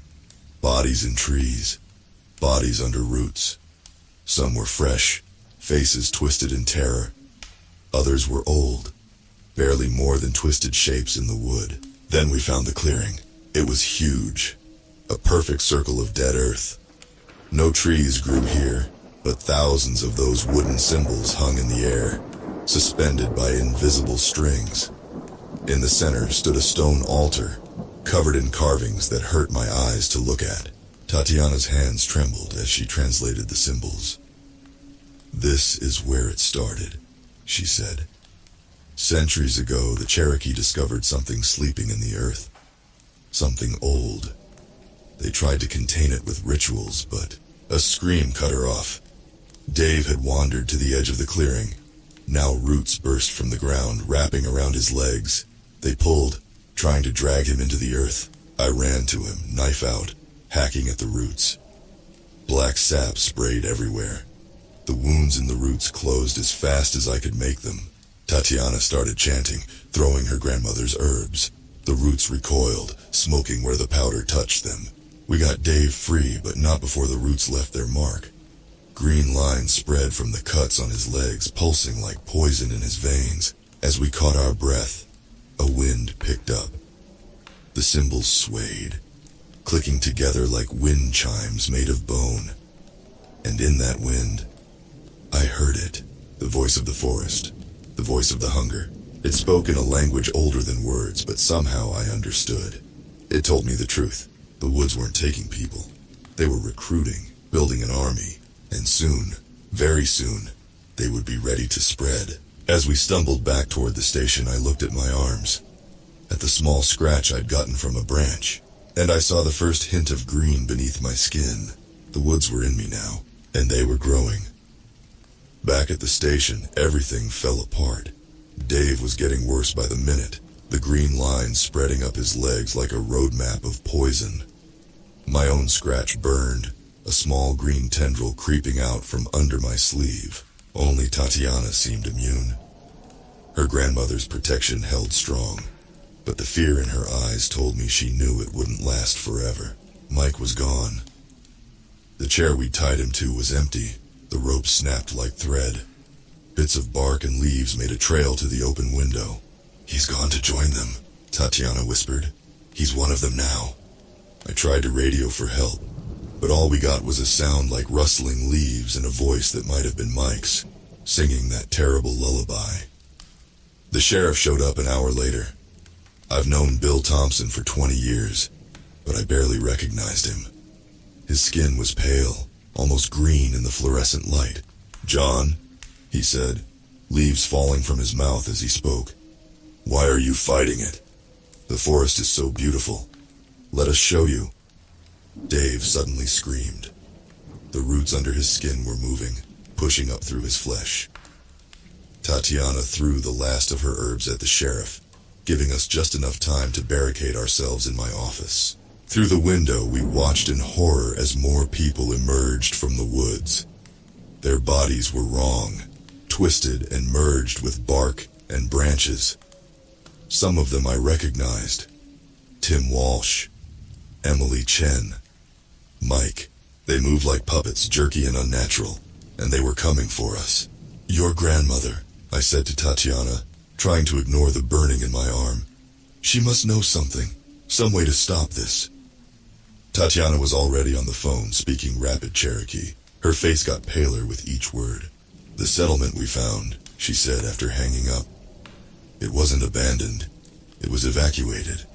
They found a way to force the forest to sleep, but the price..." "What price?"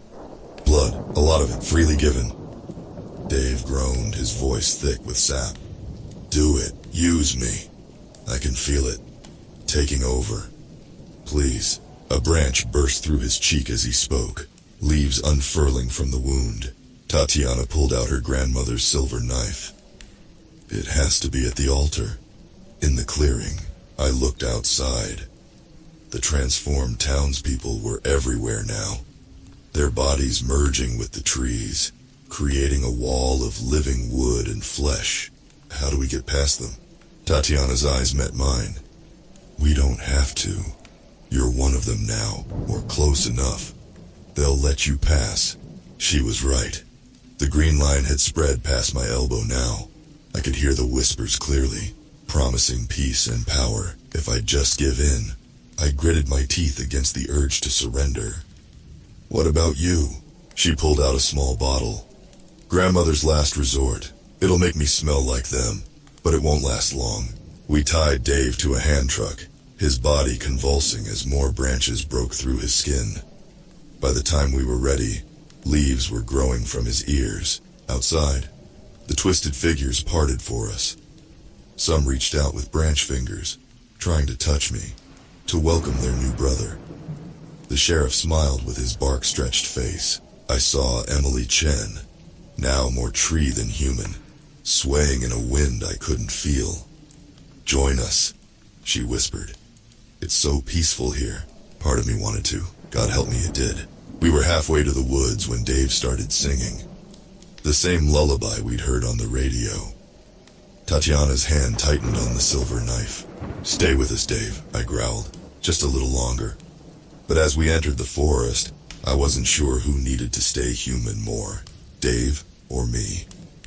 The trees seemed different now. Faces watched us from every trunk. Branches reached down like hands, and the whispers, they were so loud now, so tempting. "Why fight?" they asked. "The forest is forever. The forest is family." I looked down at my arm, now more wood than flesh, and wondered how much of me would make it to that clearing. And worse, I wondered if I really wanted to. The forest was calling, and I was running out of reasons to say no. The trek to the clearing was a nightmare. Dave was more tree than man now, his screams turning into the rustle of leaves. My own transformation was spreading faster, bark crawling up my neck, roots squirming under my skin like worms. Tatiana's potion was wearing off. The forest knew she didn't belong. Branches whipped at her face, drawing blood. Roots tried to trip her, and the transformed townspeople followed us, a parade of twisted flesh and wood. I saw Mike among them. He didn't walk anymore. His legs had fused into a trunk, pulling up roots and replanting with each step. His arms were branches, leaves sprouting from his fingertips. "John," he called, his voice like wind through dead leaves. "Don't fight it. The forest shows you everything, all the dark, beautiful secrets." Part of me wanted to listen, the part that was spreading up my throat, threatening to fill my mouth with sap. We reached the clearing as the sun was setting. The stone altar seemed to pulse in the fading light, the symbols carved into it writhing like living things.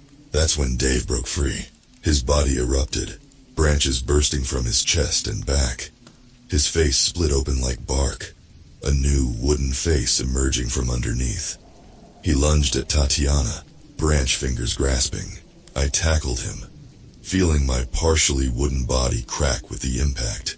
We rolled on the dead earth, a tangle of flesh and wood and desperation. "The knife!" I shouted to Tatiana. "Do it now!" She raised the silver blade but hesitated. "The blood price. It has to be willing, pure." Dave's new face smiled, an expression made of knots and whirls. More of our transformed neighbors emerged from the woods, surrounding the clearing. I saw the sheriff, Emily, kids from the local high school, all of them more tree than human now. They began to sing that damned lullaby. I felt it pull at me, stronger than ever.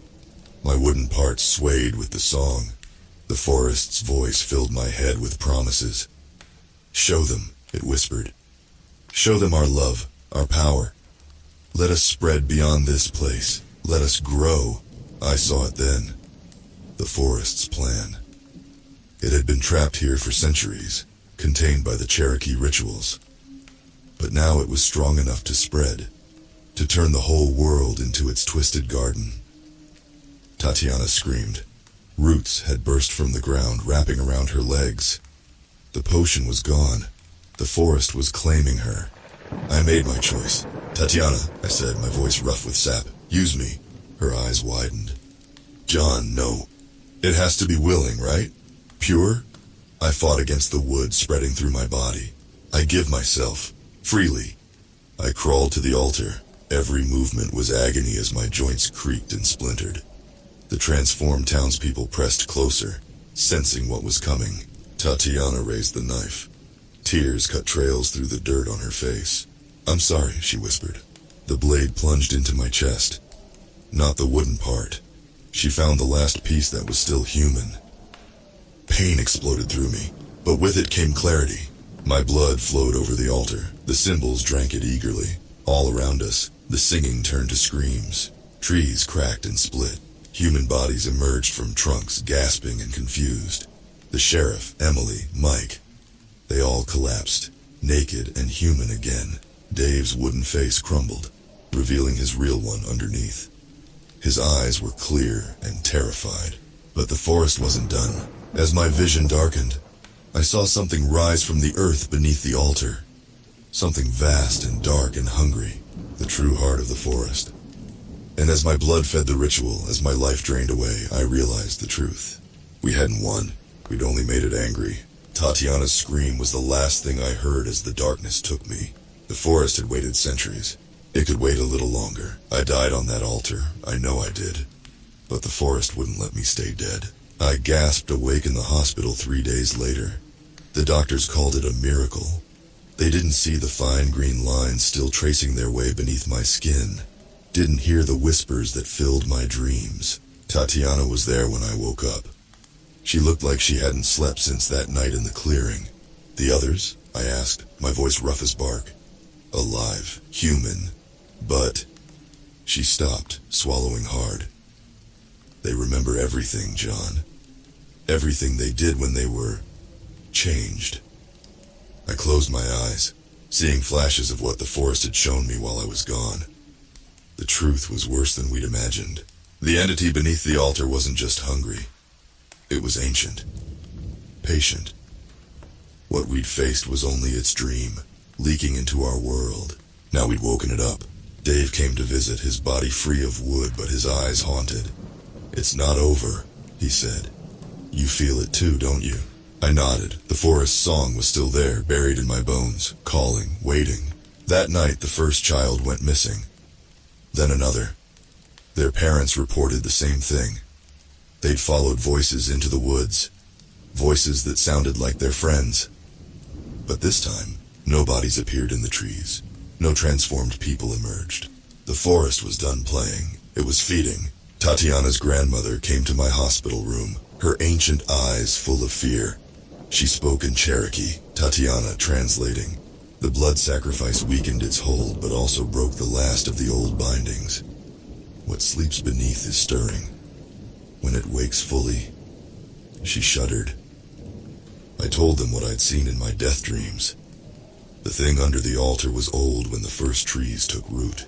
It crashed here, millennia ago, in a vessel made of something that was neither flesh nor metal. The forest was its body. The transformations were its attempt to remake the world in its image. But that was just the beginning. How do we stop it? Dave asked. Tatiana's grandmother pulled out a leather pouch, opening it to reveal a handful of seeds. They looked normal, but the sight of them made my wooden parts ache. These grew where the first Cherokee warriors bled fighting the entity, Tatiana translated. They're poisonous to it, but they must be planted in its heart. The altar, I said. She nodded.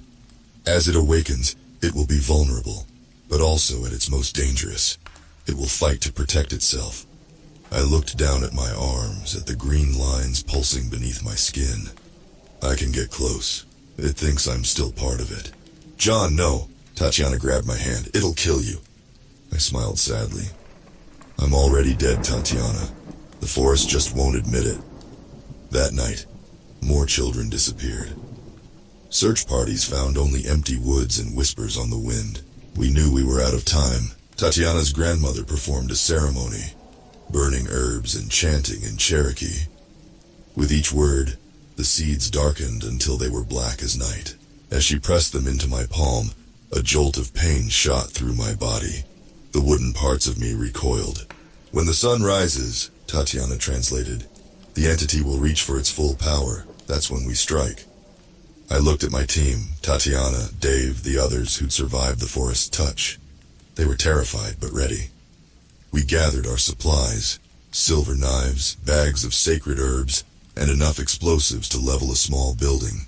The sheriff provided the last item quietly, not asking questions. As we prepared to head out, Tatiana pulled me aside.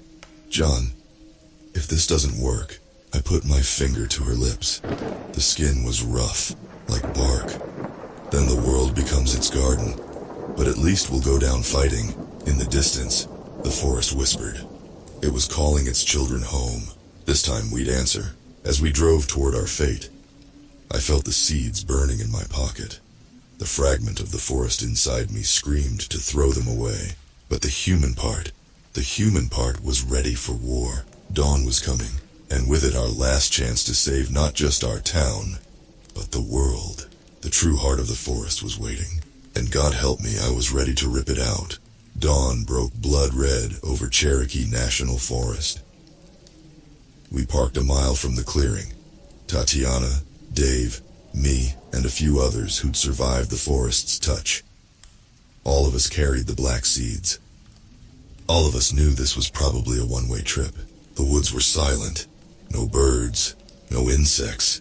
Even the wind seemed afraid to blow. My body was more wood than flesh now. Each step made me creak like an old tree in a storm.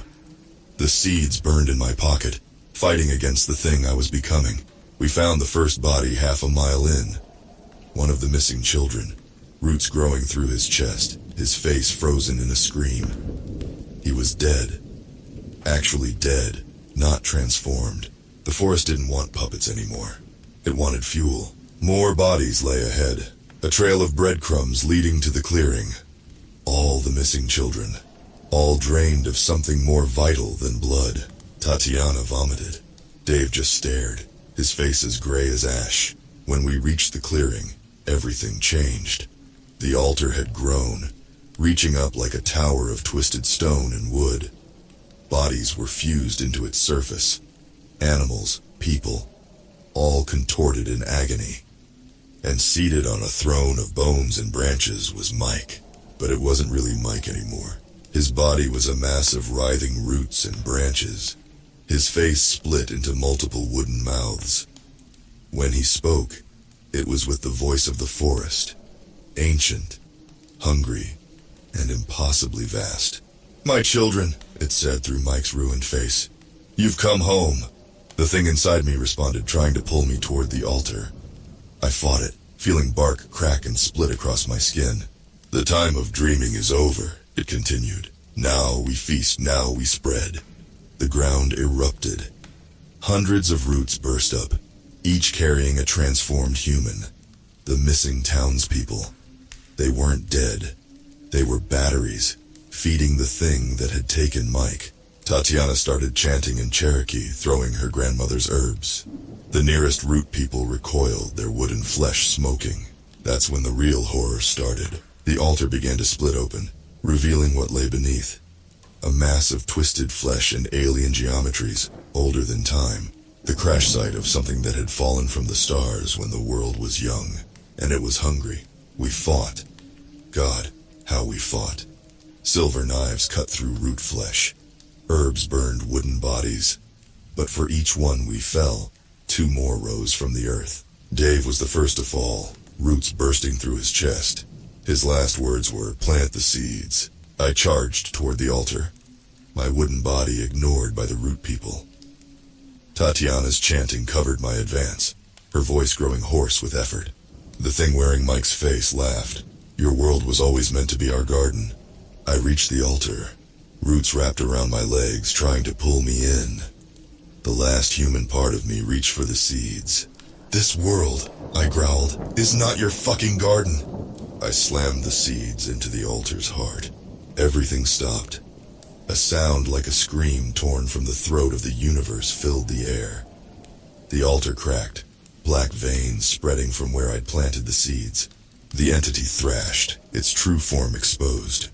A nightmare of flesh and angles that hurt to look at. Mike's body fell away like a shed skin. Root people collapsed as the thing that controlled them died. The forest itself seemed to shriek in agony, but it wasn't done with me. As its body died, it poured itself into the wood that had infected me. I felt it trying to take control, to use me as its new vessel. Tatiana saw what was happening. She raised the silver knife. "Do it," I begged. She plunged the blade into my chest, into the last part that was still human. As I fell, I saw the altar collapse. The entity's body disintegrated, turning to a black sludge that sank into the earth. The forest shuddered, and then silence. I died again on that altar, but this time I stayed dead. They tell me Tatiana found a way to bring me back. Again. Some combination of Cherokee medicine and modern science. I'm in a hospital bed now, watching the sun set through my window. The doctors can't explain why my body is slowly turning back to flesh. The wood and bark flaking away like a snake, shedding its skin. The forest is quiet now. The missing people were found, confused but alive. The town is healing, but sometimes in my dreams I hear it, a whisper, a song. The thing beneath the altar was old, patient, and there are other forests in the world, other gardens waiting to grow. So I watch the trees outside my window, and I listen for whispers, because the darkness is still out there, and somewhere, somehow it's still hungry.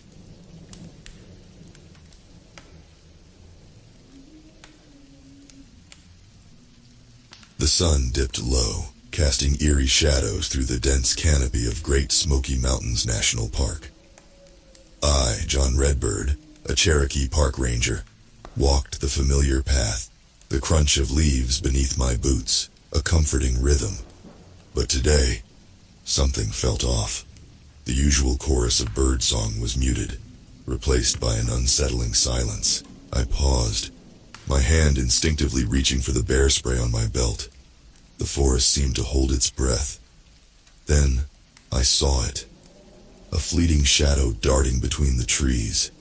Too quick, too dark to be an animal. I rubbed my eyes, chalking it up to the late hour. Back at the ranger station, I mentioned it to old Roy, a veteran ranger with more years in the park than the trees. He looked at me, his eyes serious. "Shadow people," he muttered.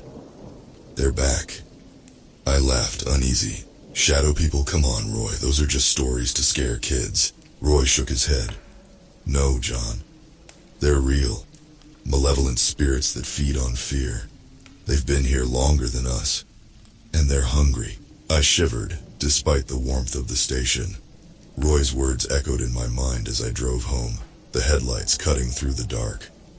I couldn't shake the feeling of unease, the sense that I was being watched. The next day, I found a hiker, pale and shaking, lost on the Appalachian Trail. He babbled about shadows chasing him, reaching for him with cold, dark fingers. I guided him back to the station, Roy's words ringing in my ears. That night, I saw them again. The shadows. They flitted between the trees, darker than the night around them. I felt a chill, a creeping dread seeping into my bones. I tried to shake it off, to rationalize it away. But the fear was real, and so were the shadows. I knew then that I had to confront them, before they could harm me, before they could harm the park visitors. I just didn't know how. I spent the night poring over old Cherokee texts, searching for answers. The legend spoke of the Memegwesi, the little people, shadow spirits that fed on fear. They could be banished, the stories said, but it wouldn't be easy. As dawn broke, I knew what I had to do. I had to face the shadows, and I had to win. The following days were a blur of long patrols and restless nights. I carried a small notebook filled with scribbled notes from my research descriptions of rituals, chants, and warnings. The park felt different now, the beauty of the woods tainted by an undercurrent of dread. I started noticing more signs of the shadow people. Cold spots in the warm autumn air, whispers in the rustling leaves, and always the fleeting dark figures just out of sight. The animals seemed to sense them too. The usual chatter of squirrels and birds was replaced by an eerie silence. One afternoon, I found a group of campers packed up and ready to leave, their faces pale. They claimed they'd heard strange noises at night, felt an unsettling presence. I reassured them, reported it to Roy, but we both knew what it meant. The shadow people were growing bolder. That night, I decided to set up a trail cam in the area where I'd seen the shadows most frequently. Maybe, just maybe, I could capture something tangible. Prove to myself that this wasn't all in my head. I hiked out to the spot, the beam of my flashlight cutting through the darkness. The woods were quiet, too quiet. I set up the camera, pointing it towards the dense underbrush where I'd seen the shadows before. As I turned to leave, I felt it, a cold, heavy gaze on my back. I spun around, heart pounding, but there was nothing there, just the dark trees and the silent night. Back home, I couldn't shake the feeling of unease. I checked the trail cam footage the next morning, my heart in my throat. Hours of empty woods played back at high speed. Then, suddenly, a dark figure darted across the screen. It was fast, too fast to be human. I paused, rewound, played it again. There it was, a shadow, distinct and undeniable. I showed the footage to Roy. He watched it, his face grim. "You need to be careful, John," he warned. "They know you're onto them now. They'll come for you." I nodded, determination settling in my gut like a stone. I spent the rest of the day preparing. I gathered sage for smudging, painted protective symbols on my gear, and memorized the chants from the old texts. If the shadow people wanted a fight, I'd give them one. As dusk fell, I headed back into the woods. The air was thick with tension, like the calm before a storm. I set up a small fire, the flames casting a warm circle of light against the encroaching darkness. I started the smudging ritual, the pungent scent of burning sage filling the air. Then I waited. The night grew darker, the fire dwindling to embers. I could feel them out there, the shadows, circling just beyond the light. I took a deep breath, steeling myself, and began to chant. The words were old, powerful, a call to the spirits of my ancestors for protection and strength. And then the shadows struck. The first shadow hit me like a cold wind, stealing my breath. I stumbled, my chant faltering. Dark fingers clawed at my arms, leaving trails of ice. I gritted my teeth, fighting the panic rising in my chest. I couldn't let the fear control me. That's what they wanted. I forced myself to stand tall, to look into the darkness where the shadows writhed. I started the chant again, my voice stronger this time, fueled by determination. The shadows recoiled, hissing like snakes. Emboldened, I reached into my pocket and pulled out a small pouch of sacred tobacco. I tossed it into the dying fire, and the flames roared back to life, burning with an intense, otherworldly light. The shadows screamed, shrinking back from the brightness, but they didn't retreat entirely. They regrouped, merging into a massive, roiling cloud of darkness. It towered over me, blotting out the stars, a chilling void in the shape of a monster. I felt a primal terror rise within me, but I pushed it down. I couldn't run, couldn't hide. I had to fight. I grabbed a burning stick from the fire, the protective symbols on my gloves glowing in the flames. The shadow monster lunged, a tidal wave of darkness crashing down.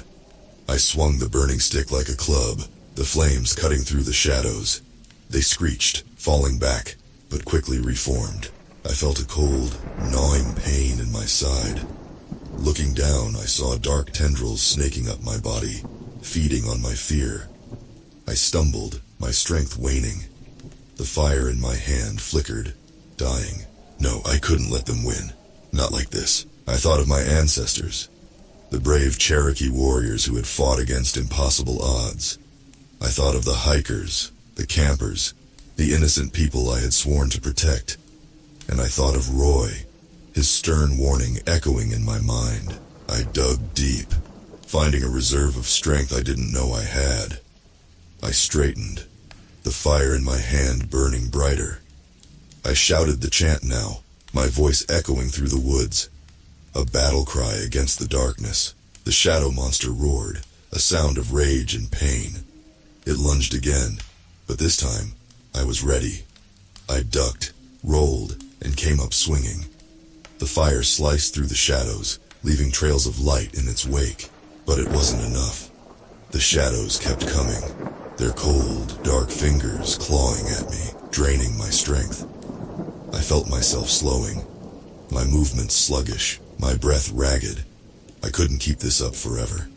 I needed a plan. I remembered something from the old texts. A final resort, a dangerous gamble. The shadows fed on fear, but they could be consumed by it as well. If I could turn their own power against them. I stopped fighting, stopped chanting. I let the fear in, let it fill me, let it consume me. The shadows surged, sensing victory. They swarmed around me, a whirlwind of darkness. I fell to my knees, the fear overwhelming, a cold, crushing weight. I could barely breathe, barely think. But I held on to one last shred of control, one final, desperate hope. And then I unleashed it all.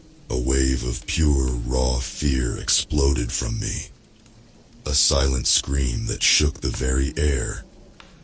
The shadows recoiled, their dark forms writhing as if in pain. I could feel their confusion, their sudden terror. They had fed on fear, but they had never faced anything like this. The fear I unleashed was not the cold, gnawing dread they had used against me. It was a hot, burning, all-consuming panic. It was the fear of a cornered animal, a warrior's last stand, a primal, desperate cry for survival. The shadows faltered, their dark forms beginning to fray at the edges. They tried to retreat, to flee, but it was too late. The fear held them, bound them, consumed them. I watched, breathless, as the shadows began to disintegrate. They screamed, a chorus of agony echoing through the woods. It was a horrifying sound, a symphony of suffering. But I couldn't stop now. I had to see this through. The fire in my hand burned brighter, the flames licking at the darkness, hungry. I stood up, my body shaking with effort and adrenaline. I could feel the fear ebbing, the panic subsiding. I took a deep breath, steadying myself, and began to chant again. The words came easily now, flowing like a river. They were words of power, of banishment, of cleansing. The shadows wailed, their forms dissolving, their darkness fading. But just as I thought the battle was won, a final, desperate shadow lunged at me. It was a dark, twisted thing, a writhing mass of fear and malice. It clawed at me, its cold fingers digging into my chest, gripping my heart. I gasped, the pain sudden and intense. I could feel the shadow's desperation, its last, frantic attempt to survive. It was feeding on me, draining my life, my warmth, my hope. I stumbled, the chant faltering on my lips. The fire in my hand flickered, dying. Darkness crept into the edges of my vision, a cold, heavy veil. I was losing, fading, dying. But then I heard a voice, a familiar voice, stern and strong. Roy. He was shouting, chanting, his words echoing through the woods. A lifeline in the darkness. I clung to that voice, to that strength. I fought back, my heart pounding, my breath ragged. I reached deep, finding one last ember of resistance, one final spark of defiance. I looked into the shadow's dark heart, and I whispered, "No." The shadow recoiled, its grip loosening. I pushed it away, my strength returning, my heart beating strong and steady. I stood tall, the fire in my hand burning bright once more. I finished the chant, my voice echoing through the woods, a declaration of victory. The shadow screamed one last time, a sound of defeat and despair. And then, it was gone. The woods fell silent, the darkness retreating. The fire in my hand flickered, dying down to a soft, warm glow. I looked around, breathless, barely believing what had just happened. I had won, the shadows were gone, I was alive. But at what cost? The sun rose, casting a warm, golden light over the woods. The birds sang, the squirrels chattered, the leaves rustled. The forest was alive again. The heavy silence lifted, but the memory of the shadows lingered, a dark stain on the beauty around me. I made my way back to the ranger station, my body aching, my mind numb. Roy was waiting for me, his face etched with worry. He looked me over, his eyes taking in the dark circles under my eyes, the pallor of my skin, the tremor in my hands. "You look like hell, John," he said, his voice gruff with concern. I managed a weak smile. "Feel like it too," I admitted. He led me inside, sat me down, handed me a steaming cup of coffee. I wrapped my hands around the mug, letting the warmth seep into my cold, stiff fingers. I took a sip, the strong, bitter taste grounding me, bringing me back to reality. "What happened out there?" Roy asked, his eyes searching mine. I told him everything. The shadows, the battle, the fear, the victory, and the cost. He listened, his face grave, his eyes never leaving mine. When I finished, he nodded, a slow, thoughtful motion. "You did good, John," he said, his voice quiet. "Better than most would have." I shook my head, the memories of the shadows' screams echoing in my mind. "It doesn't feel that way," I said. "It feels like I hurt something. Something ancient and alive." Roy sighed, running a hand through his gray hair. "The shadow people are a part of this land, John. A dark part, yes, but a part nonetheless. They're not evil, not really. They're just hungry and scared." I looked at him surprised. "Scared of what?" He shrugged. "Of being forgotten, of fading away, of losing their place in this world." I thought about that, about the shadows' desperate struggle to survive, about their fear, so much like my own. I felt a pang of something pity, maybe, or guilt. "But they're gone now," I said, my voice barely a whisper. Roy shook his head. "No, John, they're not gone. They're just quiet. For now. They'll come back eventually. They always do." I felt a chill run down my spine. The thought of facing the shadows again, of going through that battle, that fear, it was almost too much to bear. Roy saw the look on my face and leaned forward, his eyes serious. "But when they do come back, John, you'll be ready. You'll know how to face them, how to fight them, and how to live with them." I nodded, trying to absorb his words, trying to find the strength in them. But all I could feel was the echo of the shadows' screams, the memory of their cold, dark fingers clawing at my heart. The days that followed were hard. I jumped at every shadow, every rustle in the woods. I woke up at night, drenched in sweat, the shadows' screams ringing in my ears. I was on edge all the time, my nerves frayed, my mind exhausted. Roy saw it, saw the toll the battle had taken on me. He gave me space, gave me time, but he also pushed me, gently, firmly, to face my fears, to deal with my trauma, to heal. He took me on long patrols, pointing out the beauty of the woods, the signs of life and growth. He taught me the old Cherokee songs, the chants of healing and peace. He showed me the power of the land, the strength it could give, the solace it could offer. Slowly, gradually, I began to heal. The nightmares lessened. The jumps at shadows became fewer and farther between. I found a new respect for the woods, a new understanding of the shadows that lurked within them.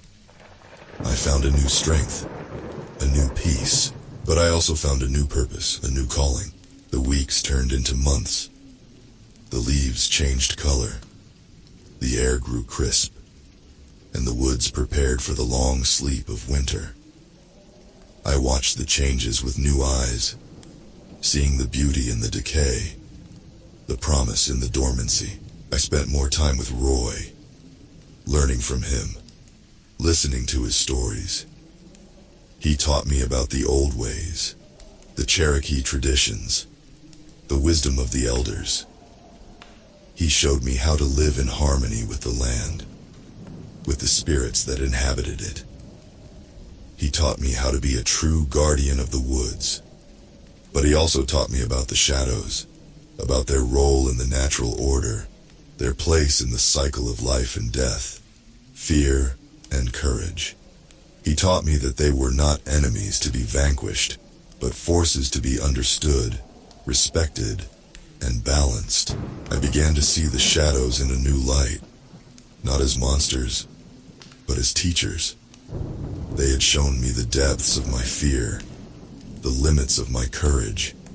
They had pushed me to the edge, and in doing so, had shown me who I truly was, who I could be.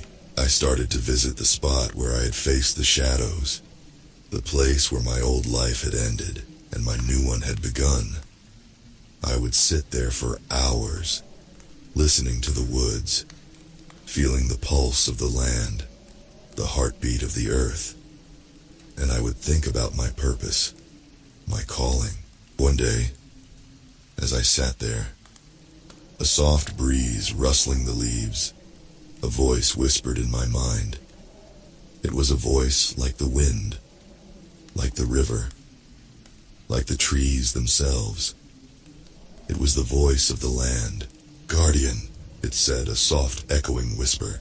You are the guardian. I felt a shiver run down my spine, a thrill of recognition, of acceptance.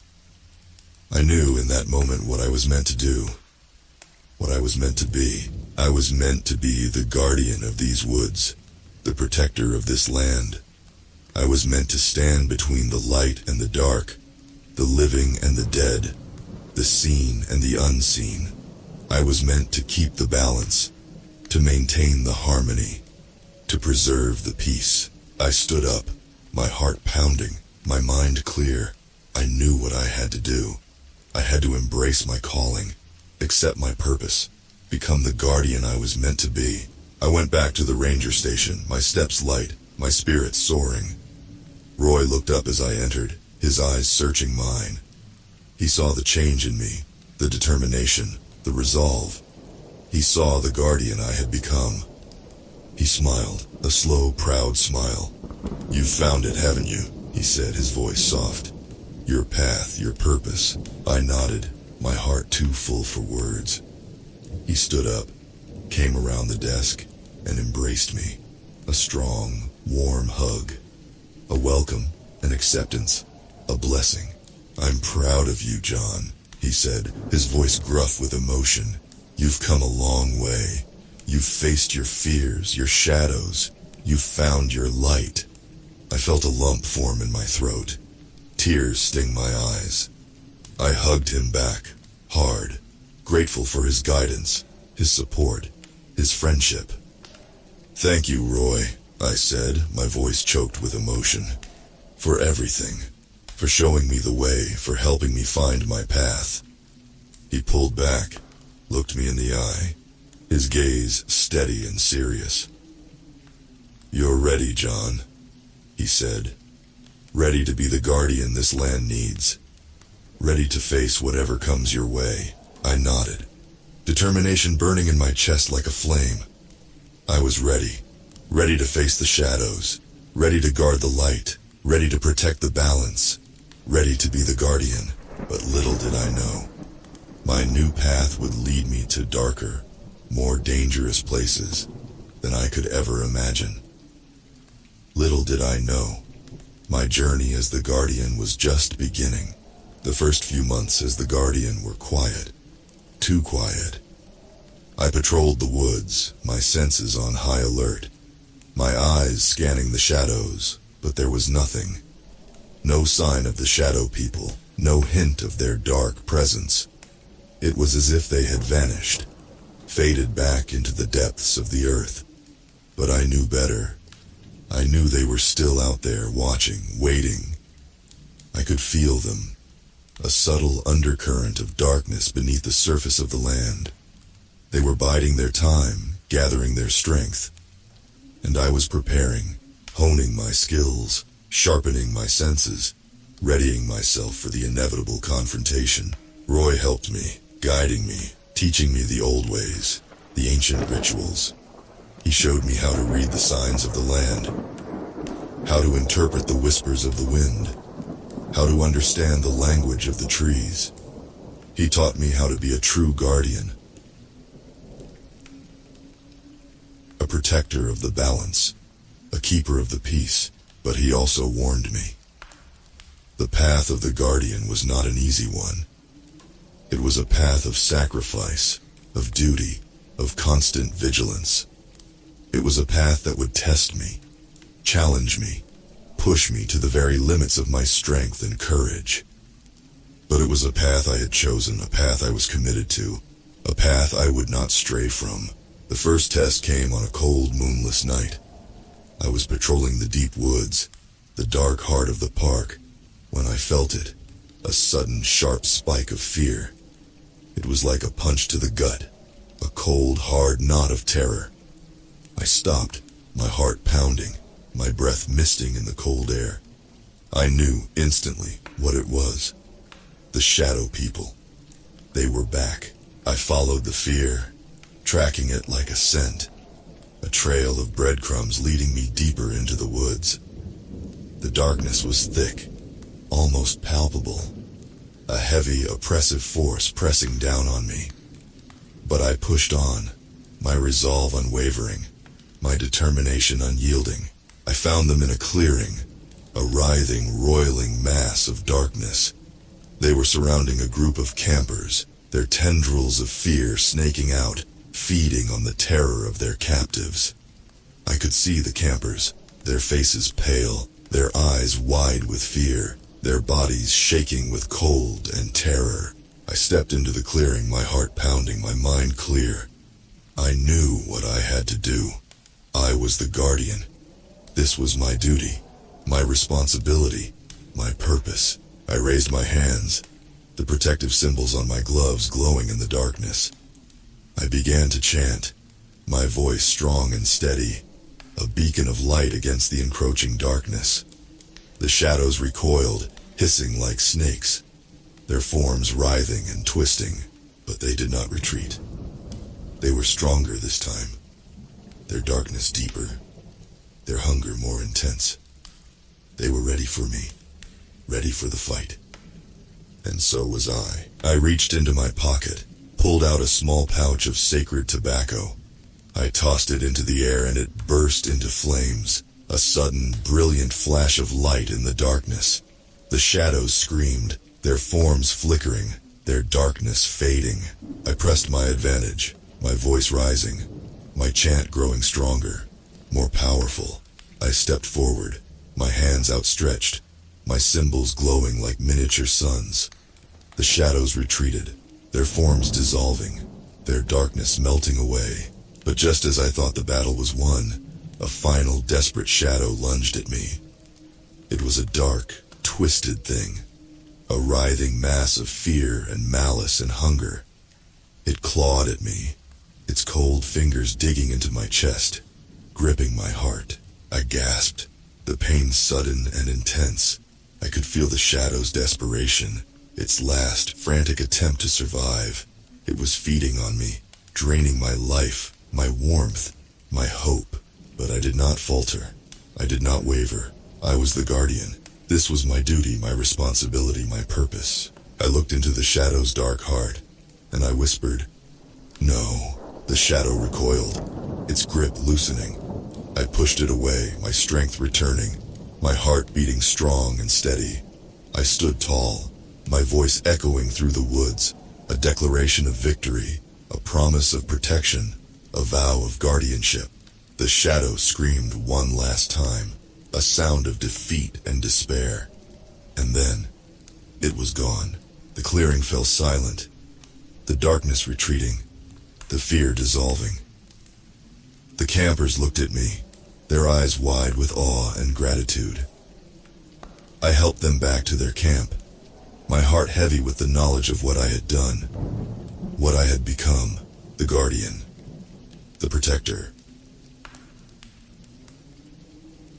the keeper of the balance, the maintainer of the peace, the defender of the light, the challenger of the darkness, the warrior of the woods, the sentinel of the shadows. The days that followed were hard. The battles were many, the victories few. The shadow people were growing stronger, their darkness deeper, their hunger more intense. But I did not falter. I did not waver. I was the guardian. This was my path, my duty, my destiny, and I would walk it, no matter the cost, no matter the sacrifice, no matter the pain. I would walk it for the land, for the people, for the balance, for the peace, for the light, for the dark, for the seen, for the unseen, for the known, for the unknown, for the present, for the past, for the future, for the always, for the forever. I would walk it, for I was the guardian, and the guardian's path was mine to tread.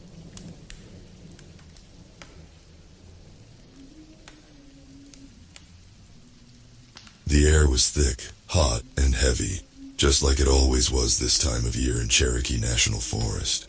The sun had barely dipped behind the mountains, casting long, dying rays through the trees. I'd been a park ranger here for 5 years, and nothing surprised me anymore. Not the lost hikers, not the occasional bear raid on a campsite, not even the eerie silence that would settle in around dusk. But something about today felt different. Off. My name's Tom Blackwood. I'm Cherokee, born and raised in the shadow of these mountains, just like my father and his father before him. This land's in my blood, so when I caught wind of an old, unmapped trail deep in the woods, I figured I'd check it out. Part of the job, sure, but also curiosity. It's hard to explain, but something pulled me toward it, like a memory I couldn't shake. After about 3 miles of trudging through underbrush and weaving between old-growth trees, I found it. The trail. Overgrown but unmistakable. The kind of path people once used, but nature had reclaimed. I hesitated. I don't know why, but something deep inside me, a primal instinct maybe, told me to turn back. Of course, I didn't listen. The trail led deeper into the forest than I'd ever been, farther than any modern map would bother showing. The canopy overhead grew thicker, and the air god, it, felt suffocating. My radio crackled, and I picked up static. No signal out here. Not surprising. What was surprising, though, was what I found next. There, in the middle of the woods, half buried under centuries of dirt and moss, was a village, or what was left of one. Crumbled foundations, the skeletal remains of wooden huts, and stone totems dotted the landscape, overgrown with weeds. I recognized the symbols, Cherokee, my people. But this village, it wasn't on any records. No mention in the history books. No stories passed down by my family. And that's when I heard it. Whispers. Low, almost like the wind, but not quite. Like words, ancient words, spoken just out of earshot. My skin prickled. I looked around, but there was nothing. Just the trees, the ruins, and the whispers. I shook my head. Get it together, Tom. It's just the wind. But as I moved deeper into the village, the whispers grew louder, more distinct. I could almost make out voices. And that's when the vision started. At first, it was just flashes, brief glimpses of people. Cherokee people. Children laughing, women weaving baskets, men hunting. But then the images twisted, warped into something darker. I saw them, our ancestors, starving, sick, forced from their homes by soldiers in blood-stained uniforms, their faces twisted in agony, mouths open in silent screams as they marched, hands tied, toward some unknown fate. The trail of tears, the massacre we all knew but no one truly understood. My breath hitched. This wasn't just a village. It was a graveyard, a monument to the suffering of my people. And it was haunted. The whispers turned into cries, loud, painful, echoing all around me. I couldn't tell where they were coming from, inside my head or the trees. I turned in circles, my heart racing, sweat pouring down my face. I needed to leave. Now, but something wouldn't let me. Someone was watching. I spun around, and there, standing at the edge of the village, was a figure. A woman, dressed in traditional Cherokee clothes, her eyes hollow and dark. Her mouth moved, but no sound came out. Her face contorted into a look of unbearable sorrow, and she pointed behind me. I turned slowly, and that's when I saw them, rows and rows of shallow graves. Some freshly dug, others long forgotten. The earth had shifted, exposing bones, human bones, children's bones. I stumbled back, my heart hammering against my ribs. What the hell is this? The whispers became wails, anguished cries that ripped through the air like claws. The woman was gone now, but I could feel her presence, feel the weight of 1,000 tortured souls pressing down on me. and then the shadows came. At first I thought it was just the dimming light of dusk, but no. These shadows moved, slithered, crawled.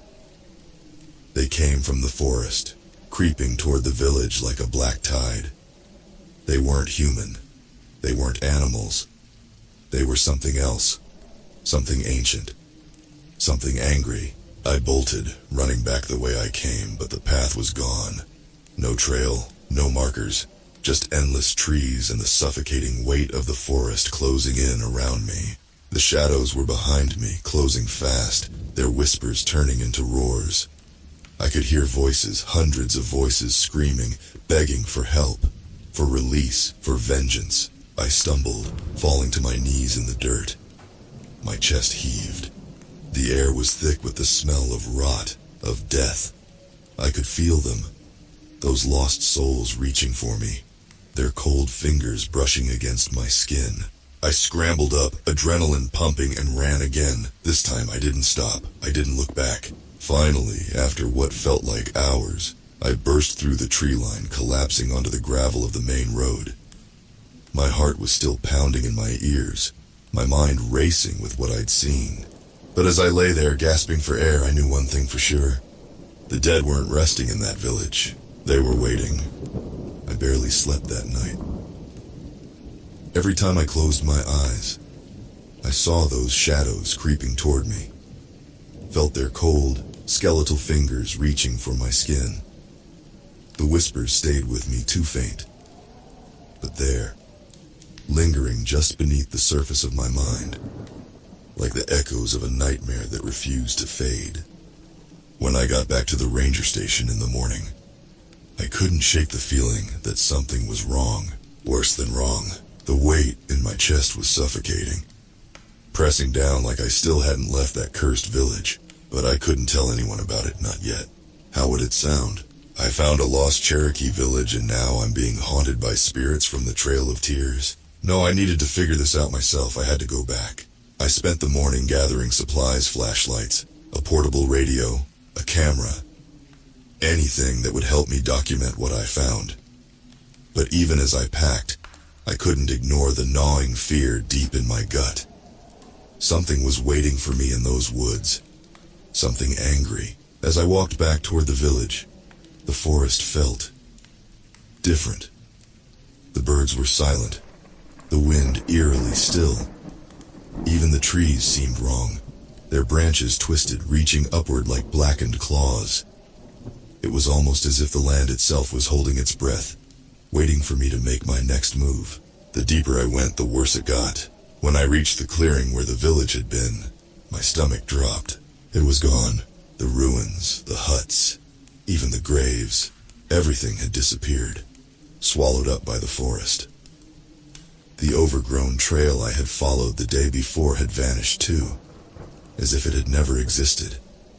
I stood there, frozen, trying to make sense of what I was seeing, or rather, what I wasn't seeing. I walked in circles searching for any sign of the village, but there was nothing. Just trees. My hands were shaking now, sweat dripping down my back despite the cool mountain air. Had I imagined it? Was I going crazy? No, I knew what I saw. I knew that village was real. I pulled out my camera and snapped photos of the clearing, just to prove to myself later that it was all gone. But as soon as I did, my radio crackled to life, static buzzing in my ear. I hadn't touched it, and I knew damn well I didn't have a signal out here. I lifted the radio to my ear, and through the static, I heard a voice. "Leave us alone." It was faint, distorted, but unmistakable. A woman's voice. My heart raced. I looked around, but there was no one. No movement. Just the trees. Silent and still. Then I saw it again. Her. The woman from the day before. She stood at the edge of the clearing, her dark eyes fixed on me. This time she wasn't just pointing. She was walking toward me, her lips moving. But the only sound I could hear was a low, guttural growl. It wasn't coming from her, though. It was coming from the shadows behind her. They were back, those same writhing shadows creeping between the trees. moving like they had a purpose, like they were hunting me. I stumbled back, my flashlight shaking in my hand. I tried to call out to her, but my voice caught in my throat. She didn't stop, didn't even acknowledge my fear. Her hollow eyes locked onto mine, and as she got closer I saw the scars. Deep, jagged cuts across her arms, her neck. Blood-soaked clothing clung to her emaciated frame, and her face. Her face was twisted in unimaginable pain. I tried to run, but my legs wouldn't move. It was like the ground beneath me had turned to quicksand, pulling me down, holding me there. The shadows reached her first. They surged around her like a dark wave, swallowing her whole. And as they did, her scream, her terrible, soul-ripping scream shattered the air. Then she was gone, but the shadows weren't. They surged toward me, faster now, their whispers turning into screams of their own. Faces, hundreds of them, twisted, tortured faces emerged from the blackness. They were all reaching for me, clawing at me, pulling me down into the darkness. This is it, I thought. This is how it ends. I felt their icy fingers wrap around my arms, my legs.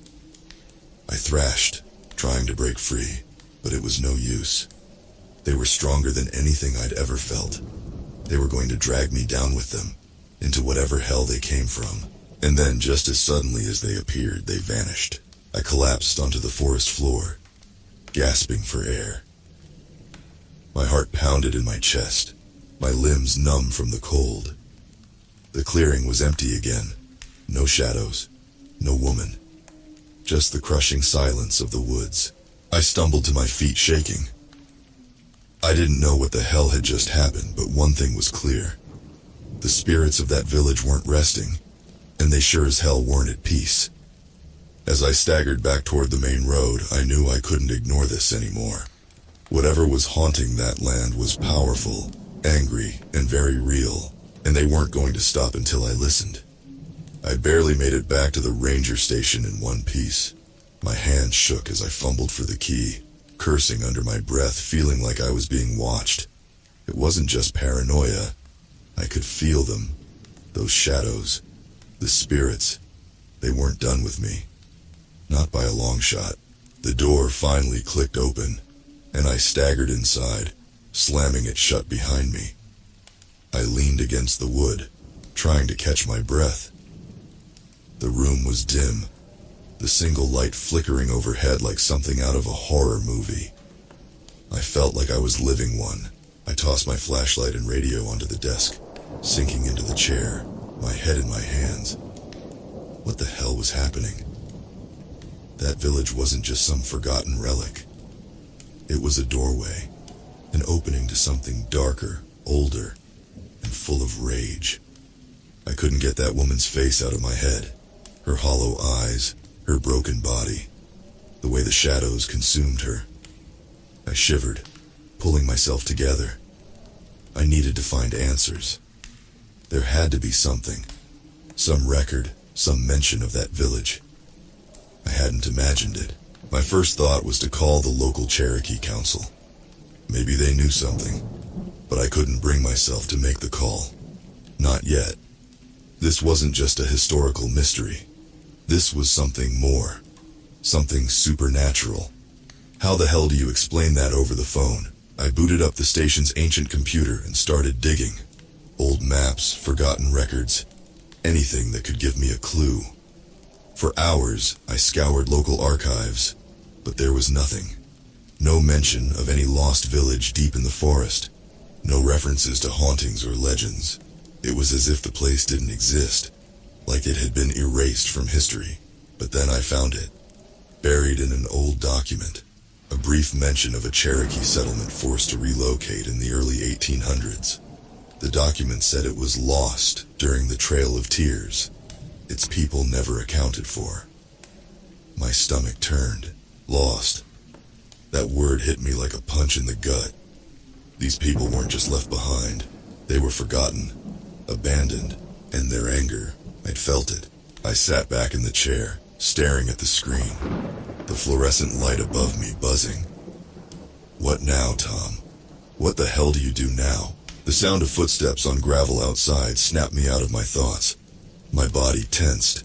No one should have been out here this late. I stood, moving slowly to the window, peering out into the darkness. Nothing. But then, there it was again. A shuffle, closer this time. I reached for my flashlight, flicking it on. The beam cut through the night, sweeping across the clearing in front of the station. Just trees, the empty lot, and movement. A shadow. I froze. It was subtle, just at the edge of the tree line, but it was there. I stepped outside, the cold air hitting me like a slap. My breath clouded in front of me as I aimed the light into the trees. The shadow shifted, moving deeper into the woods, and then I heard it. Tom. The voice was soft, barely a whisper, but it was unmistakable. My name. I whipped around, the beam of light cutting through the dark. But no one was there. I knew that voice. It was the woman. The one from the village. Every instinct screamed at me to go back inside, lock the door, and pretend none of this was happening. But something else, a deeper instinct, maybe pulled me forward.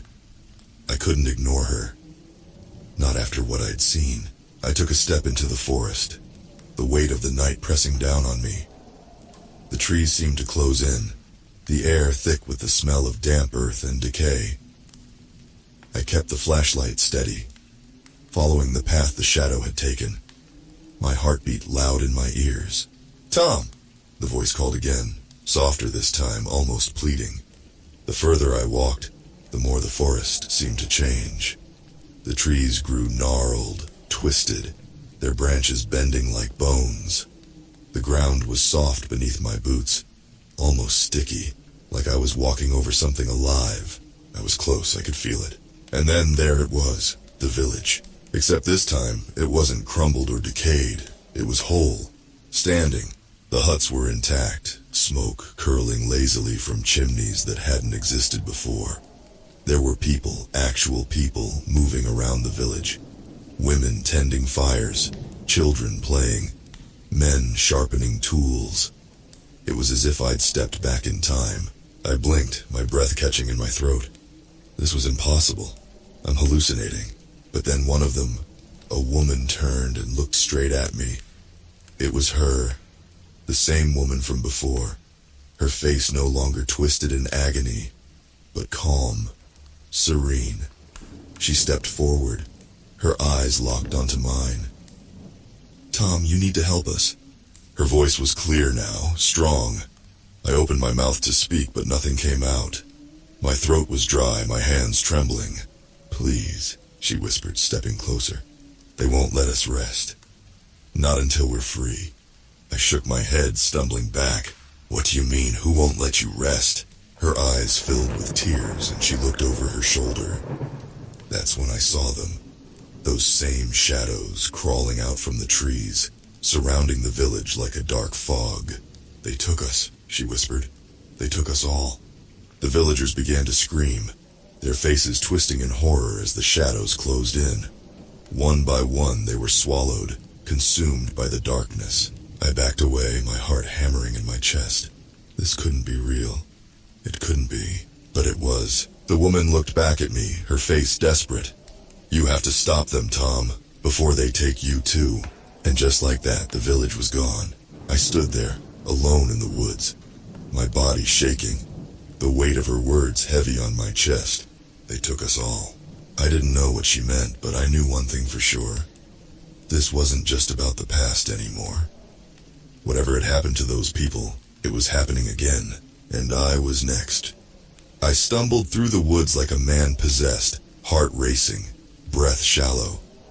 My flashlight swung wildly in my hand, casting frantic shadows that seemed to dance at the edges of my vision.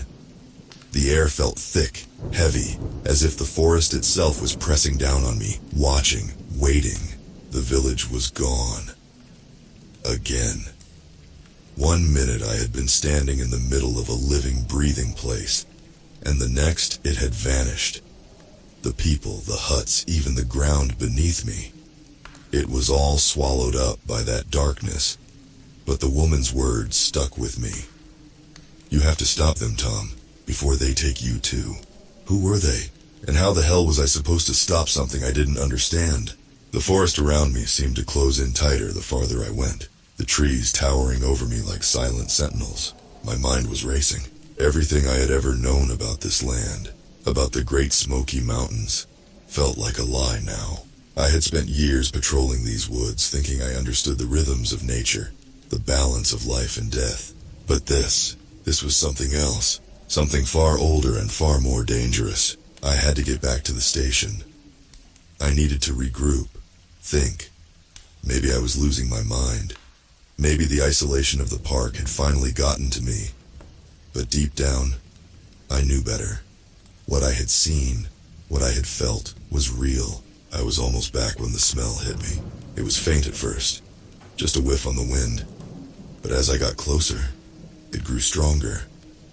Rot, decay, the unmistakable stench of death. My stomach churned, and I had to force myself to keep moving.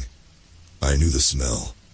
I had come across my fair share of dead animals in the woods, but this was different. It was sharper, more human. I rounded the last bend in the trail, and that's when I saw it. Blood splattered across the dirt, pooling in the underbrush, painting the trees in dark, viscous streaks. My flashlight flickered, the beam struggling to stay steady as I followed the trail. There was so much of it, too much for an animal. My throat tightened. Then I saw the body. It was slumped against a tree, limbs twisted at odd angles, clothes torn and soaked in crimson. I knew instantly it wasn't one of the park's regular visitors. This was someone who had been out here long enough for the forest to begin reclaiming them. I stepped closer, my hands trembling. The body was wrong.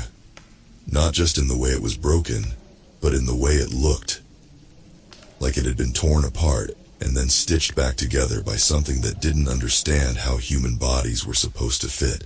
My stomach lurched as I knelt down, forcing myself to look closer. The face, what was left of it, was frozen in a twisted expression of terror, the eyes wide and glassy. But it wasn't just fear.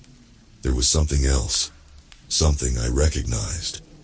The same hollow, haunted look that I had seen in the eyes of the woman from the village. I stumbled back, bile rising in my throat. I needed to get out of here. I needed to call for help. But as I reached for my radio, something moved in the corner of my eye. I spun around, flashlight shaking, trying to keep the beam steady. My heart hammered in my chest as the shadows seemed to shift, writhing at the edge of the trees. I froze, every muscle in my body tensing. The shadows weren't just shadows. They were moving. One by one, they slithered out from behind the trees, pooling together like smoke. I could feel the temperature drop, the air growing colder, thicker.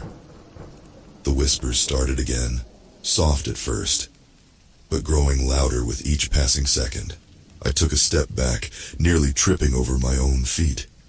My flashlight flickered again, the battery struggling to keep up.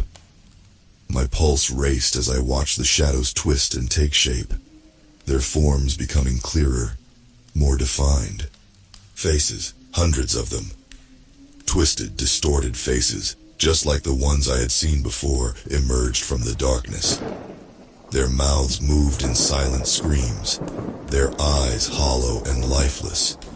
And then, from the center of the mass, the woman stepped forward again, her once serene face now contorted in anguish, her arms outstretched toward me. "Help us," she whispered, her voice a raspy echo. "Please." I backed away, shaking my head. I can't. I don't know how." The shadows surged forward, faster now, crawling along the ground like tendrils of smoke. They reached for me, pulling at my legs, wrapping around my arms. The cold seeped into my bones, and the whispers grew louder, more frantic. They weren't asking for help anymore. They were demanding it. The faces in the shadows screamed, silent, guttural screams that pierced through the night. I thrashed against them, but it was like fighting a current. The more I struggled, the more they pulled me down, dragging me toward the earth. I screamed, kicking, clawing at the ground, but the darkness was relentless. It crawled up my chest, wrapped around my throat, cutting off my air. My vision blurred, the world around me growing dimmer. Just when I thought it was over, when I was sure they would pull me under, I heard something. A voice, distant but clear. A man's voice. Get away from him. Suddenly, the grip of the shadows loosened, and I collapsed to the ground, gasping for air. The cold receded, the shadows slinking back into the trees. I blinked, my vision clearing just enough to see a figure standing over me, holding a lantern that blazed with unnatural light. I recognized him immediately. Old John, one of the local Cherokee elders. He looked down at me, his expression grim, the light from his lantern casting long shadows across his face. You've stirred something you shouldn't have, boy, he said, his voice low and steady. These spirits, they've been waiting for someone like you. I struggled to catch my breath, my body still trembling. What are they? What do they want? He sighed, kneeling beside me, his eyes scanning the dark forest. They're the lost, the ones who were forgotten, and they won't stop until they get what they want. And what's that? John's eyes met mine, his expression dark. Vengeance. John's words hung in the cold night air like the fog rolling through the woods. Vengeance. I lay there, barely able to process what I'd just seen and felt. My entire body shook with exhaustion and fear, but John didn't seem fazed. He held his lantern high, the glow from it keeping the darkness at bay for now, but I could tell he was scanning the trees, listening for any movement. They've been waiting a long time, John said quietly, his voice a low growl. Since the Trail of Tears. Since their bones were left to rot on land that wasn't theirs anymore. The spirits. They haven't forgotten. And they sure as hell haven't forgiven. I pulled myself to my feet, still shaking, the cold air biting through my clothes. I wiped the sweat from my brow, though it was cold as ice. My mouth was dry, my heart still hammering in my chest. I didn't mean to. It doesn't matter what you meant. John cut me off. You stirred them. You went where no one was supposed to go. He turned to face me, his expression hard. You trespassed on sacred ground. I tried to explain, stumbling over my words. I didn't know. I was just following. Doesn't matter, John said again, cutting me off with a wave of his hand. What matters now is stopping them. Stopping them. My voice cracked as I stared at him. How?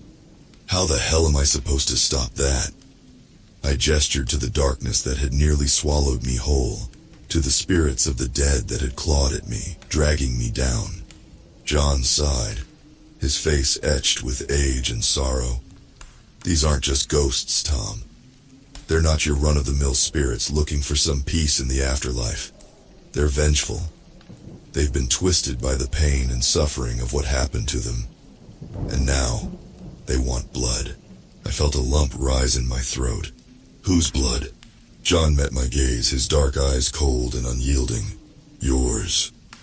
A chill ran down my spine. I backed up a step, shaking my head. No, there's gotta be another way. Something we can do too. I don't know, calm them down. Help them move on. John's face softened for a brief moment. But only for a moment. They don't want to move on. They want to be heard. They want their pain known, their suffering acknowledged. But more than anything, they want revenge for what was taken from them. I swallowed hard, the weight of his words settling like a stone in my gut. So what do I do? John took a deep breath, his eyes scanning the dark woods around us. You have to give them what they want, Tom. You have to offer them a blood price. My heart pounded in my chest. You mean, I have to die? John didn't answer right away. He just stared at me, his expression unreadable. Not exactly. The spirits. They don't need you dead. They need you to make things right. Make things right? How? John looked at me with an intensity that made my skin crawl. There's an old Cherokee ritual. It's dangerous as hell, but it's the only way to satisfy the spirits. You'll have to face them, acknowledge their pain, and offer them something in return. I took a shaky breath, and if I don't, John's eyes darkened. If you don't, they'll keep coming. They'll hunt you, Tom. They'll drag you down into the earth just like they tried tonight. They won't stop until they've taken everything from you. My mind raced, trying to make sense of everything. It felt impossible. How was I supposed to fix something that happened over 100 years ago? How was I supposed to satisfy the souls of the dead? John set his lantern down, the soft glow casting eerie shadows on the trees around us. You've got to go back to where it all started, to the village. And you've got to call them. The idea sent a shiver through me. Call them? How do I do that? John pulled something from his jacket, a small pouch made of worn leather, tied with a string of what looked like animal sinew. He handed it to me, and I could feel something heavy inside. This is what you'll need. It's a blend of sacred herbs. You burn it at the heart of the village, in front of the burial ground. I hesitated, turning the pouch over in my hand. What happens after that? John's face was unreadable, his voice low. You'll see them. They'll come for you. You'll need to make your offering. What offering? John pointed to the small knife strapped to my belt. Your blood. Not enough to kill you, but enough to show them you're serious. It's symbolic. A gesture of goodwill. My stomach twisted at the thought, but I nodded, knowing there was no other choice. If they accept it, John continued, they might let you go. They might let the spirits rest. But if they don't, well, then you better start praying. I felt the weight of the pouch in my hand, and my stomach churned with dread. And if I refuse? John's eyes turned cold. If you refuse, they'll take more than your blood. They'll take your soul. The forest around us was dead quiet, the oppressive darkness pressing in on all sides. I could feel them out there watching, waiting. I clenched my jaw, trying to steady my breathing. When do I go? John stood, lifting the lantern again. Tomorrow night when the moon is full. It's the only time they'll listen. He turned to walk away, his lantern casting long shadows on the trees. Rest up, Tom. You're gonna need your strength. I stood there, staring at the small pouch in my hand, the weight of the spirit's vengeance bearing down on me. The wind whispered through the trees, carrying with it the faint echoes of the dead. Tomorrow night I would face them. The next night came far too quickly. The air was thick with tension, a silent pressure building in my chest with every hour that passed. The full moon hung heavy in the sky, casting a pale, ghostly light over the forest as I made my way back to the lost village. John had given me everything I needed. The pouch of sacred herbs, a detailed set of instructions, and a quiet reminder that I may not survive this. But none of it could shake the sinking feeling in my gut. This wasn't just some ritual, some symbolic gesture. This was a confrontation, a reckoning. The village appeared before me like a forgotten memory, half buried in time and decay. The skeletal remains of huts and homes stood in eerie silence, their wood rotting and splintered. The burial mound, where the bones of the long dead lay restless, loomed ahead like a scar on the land. I swallowed hard as I approached, feeling the weight of every step. The ground beneath my feet seemed to pulse with an unseen energy, the whispers of the dead growing louder in my ears. I could feel them now, spirits, watching from the shadows, waiting for what I would do next. I knelt before the burial mound, my hands trembling as I pulled out the pouch of herbs. John had told me to scatter them in a circle, right at the base of the mound, then set them aflame. As I sprinkled the herbs, the air grew thick with an unnatural chill, colder than the night itself. My breath came out in shaky clouds, the chill gnawing at my bones. The forest was deathly quiet. No insects, no wind, not even the rustle of leaves. Just silence. With trembling fingers I struck a match and lit the herbs. The fire sparked to life, the small flame dancing in the darkness. It smelled earthy, almost sweet at first, but then the scent turned bitter, acrid. The smoke curled upward, forming strange shapes, twisting and turning in the air like phantoms. And that's when I heard it, faint at first, but unmistakable, chanting, a low, mournful song, rising from the ground, from the earth itself. The voices were soft, ghostly, but they grew louder with each passing second. They weren't speaking in English, no, this was something older, something ancient. The Cherokee language, passed down through generations, now spoken by the dead. My heart pounded in my chest as I pulled out my knife. I had to do this right. I had to offer my blood, just enough to show them I understood, that I respected their pain. I hesitated for a moment, staring at the blade, the reflection of the fire flickering on its surface. The spirits were all around me now. I could feel them pressing in closer, watching with hungry eyes. With a deep breath, I gripped the blade and dragged it across my palm. The pain was sharp, immediate, and blood welled up, dark and red, pooling in my hand. I held it over the fire, letting the drops fall into the flames. As the blood hit the fire, the chanting stopped. The air grew impossibly still, like the world itself had stopped breathing. The fire flared up for a moment, burning hotter and brighter before dimming again, leaving behind only the faint glow of embers. And then they came. Figures emerged from the darkness, their forms hazy and shifting like smoke.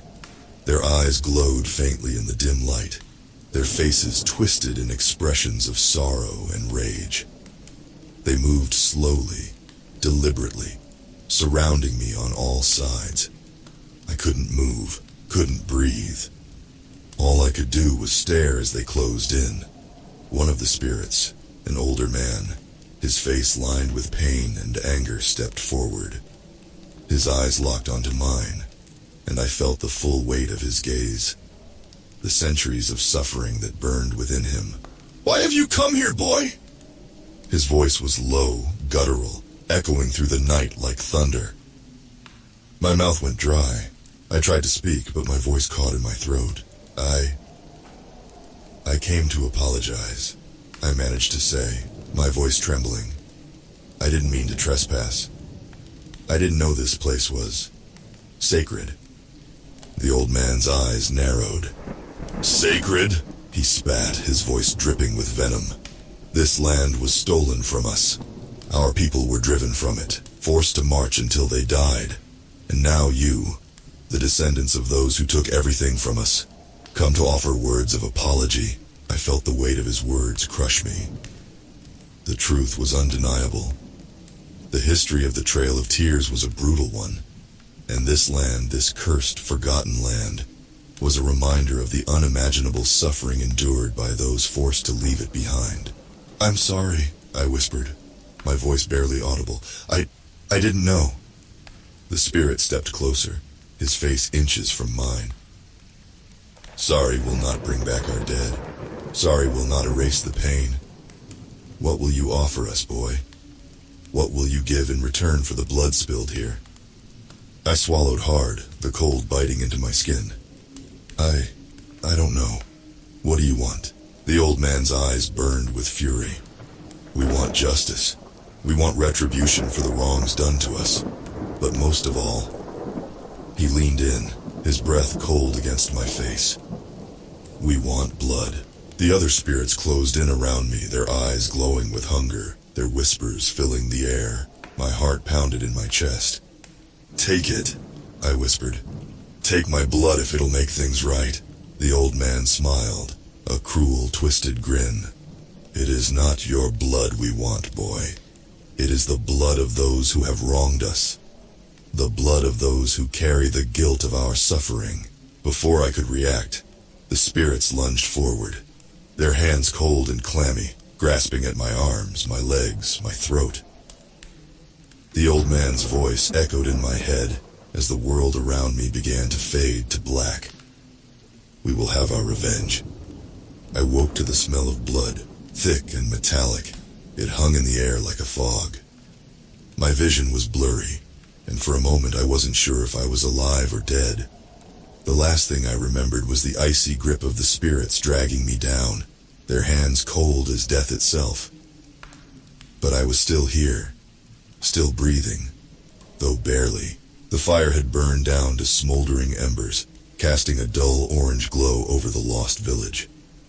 I forced myself to sit up, every muscle in my body screaming in protest. My hand, the one I had cut, was crusted with dried blood. But it wasn't just mine.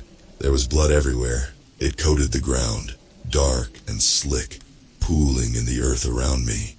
The once silent ruins of the village were now filled with the sounds of agonized whispers and the faint echo of footsteps, as if the spirits were moving just beyond the edge of my vision.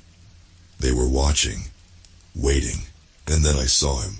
Standing at the edge of the burial mound was the old man, the one who had spoken to me. His face was twisted into an expression of both rage and sorrow, his eyes glowing faintly in the darkness. But there was something different about him now. He wasn't just a ghost anymore. He was real. Flesh and bone. Blood. My blood. The realization hit me like a punch to the gut. They had taken it, my offering, my blood, and used it to manifest, to cross over from their world into mine. And now they were here, in the flesh, ready to exact their vengeance. I stumbled to my feet, my legs weak and unsteady. "What do you want from me?" I croaked, my voice barely audible. The old man stepped forward, his movements slow and deliberate, like a predator stalking its prey. "You have given us a doorway, boy. A way back to the world that was stolen from us." I shook my head, backing away. "I didn't mean to. I didn't want this." "But it was always meant to be," he hissed. "You cannot undo what has been set in motion. Blood has been spilled, and more will follow." The other spirits began to materialize around him, their forms solidifying in the flickering light.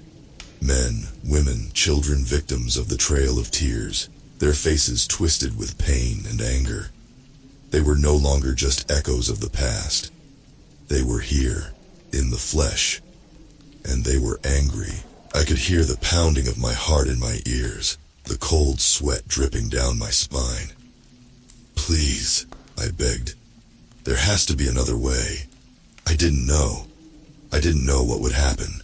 The old man's face hardened. "Ignorance does not absolve guilt." And then in an instant they were upon me. I barely had time to react as they lunged forward, their hands gripping me with unnatural strength. The world spun as they dragged me to the ground, pinning me down with the weight of centuries of suffering. I could feel their breath, cold and rancid, against my skin, their whispers filling my ears. "You will suffer as we suffered." The pain was unimaginable.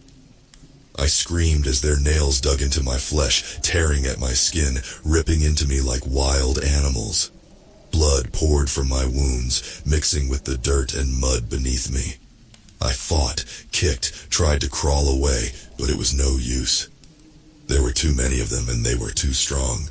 I could feel my consciousness slipping, the edges of my vision darkening.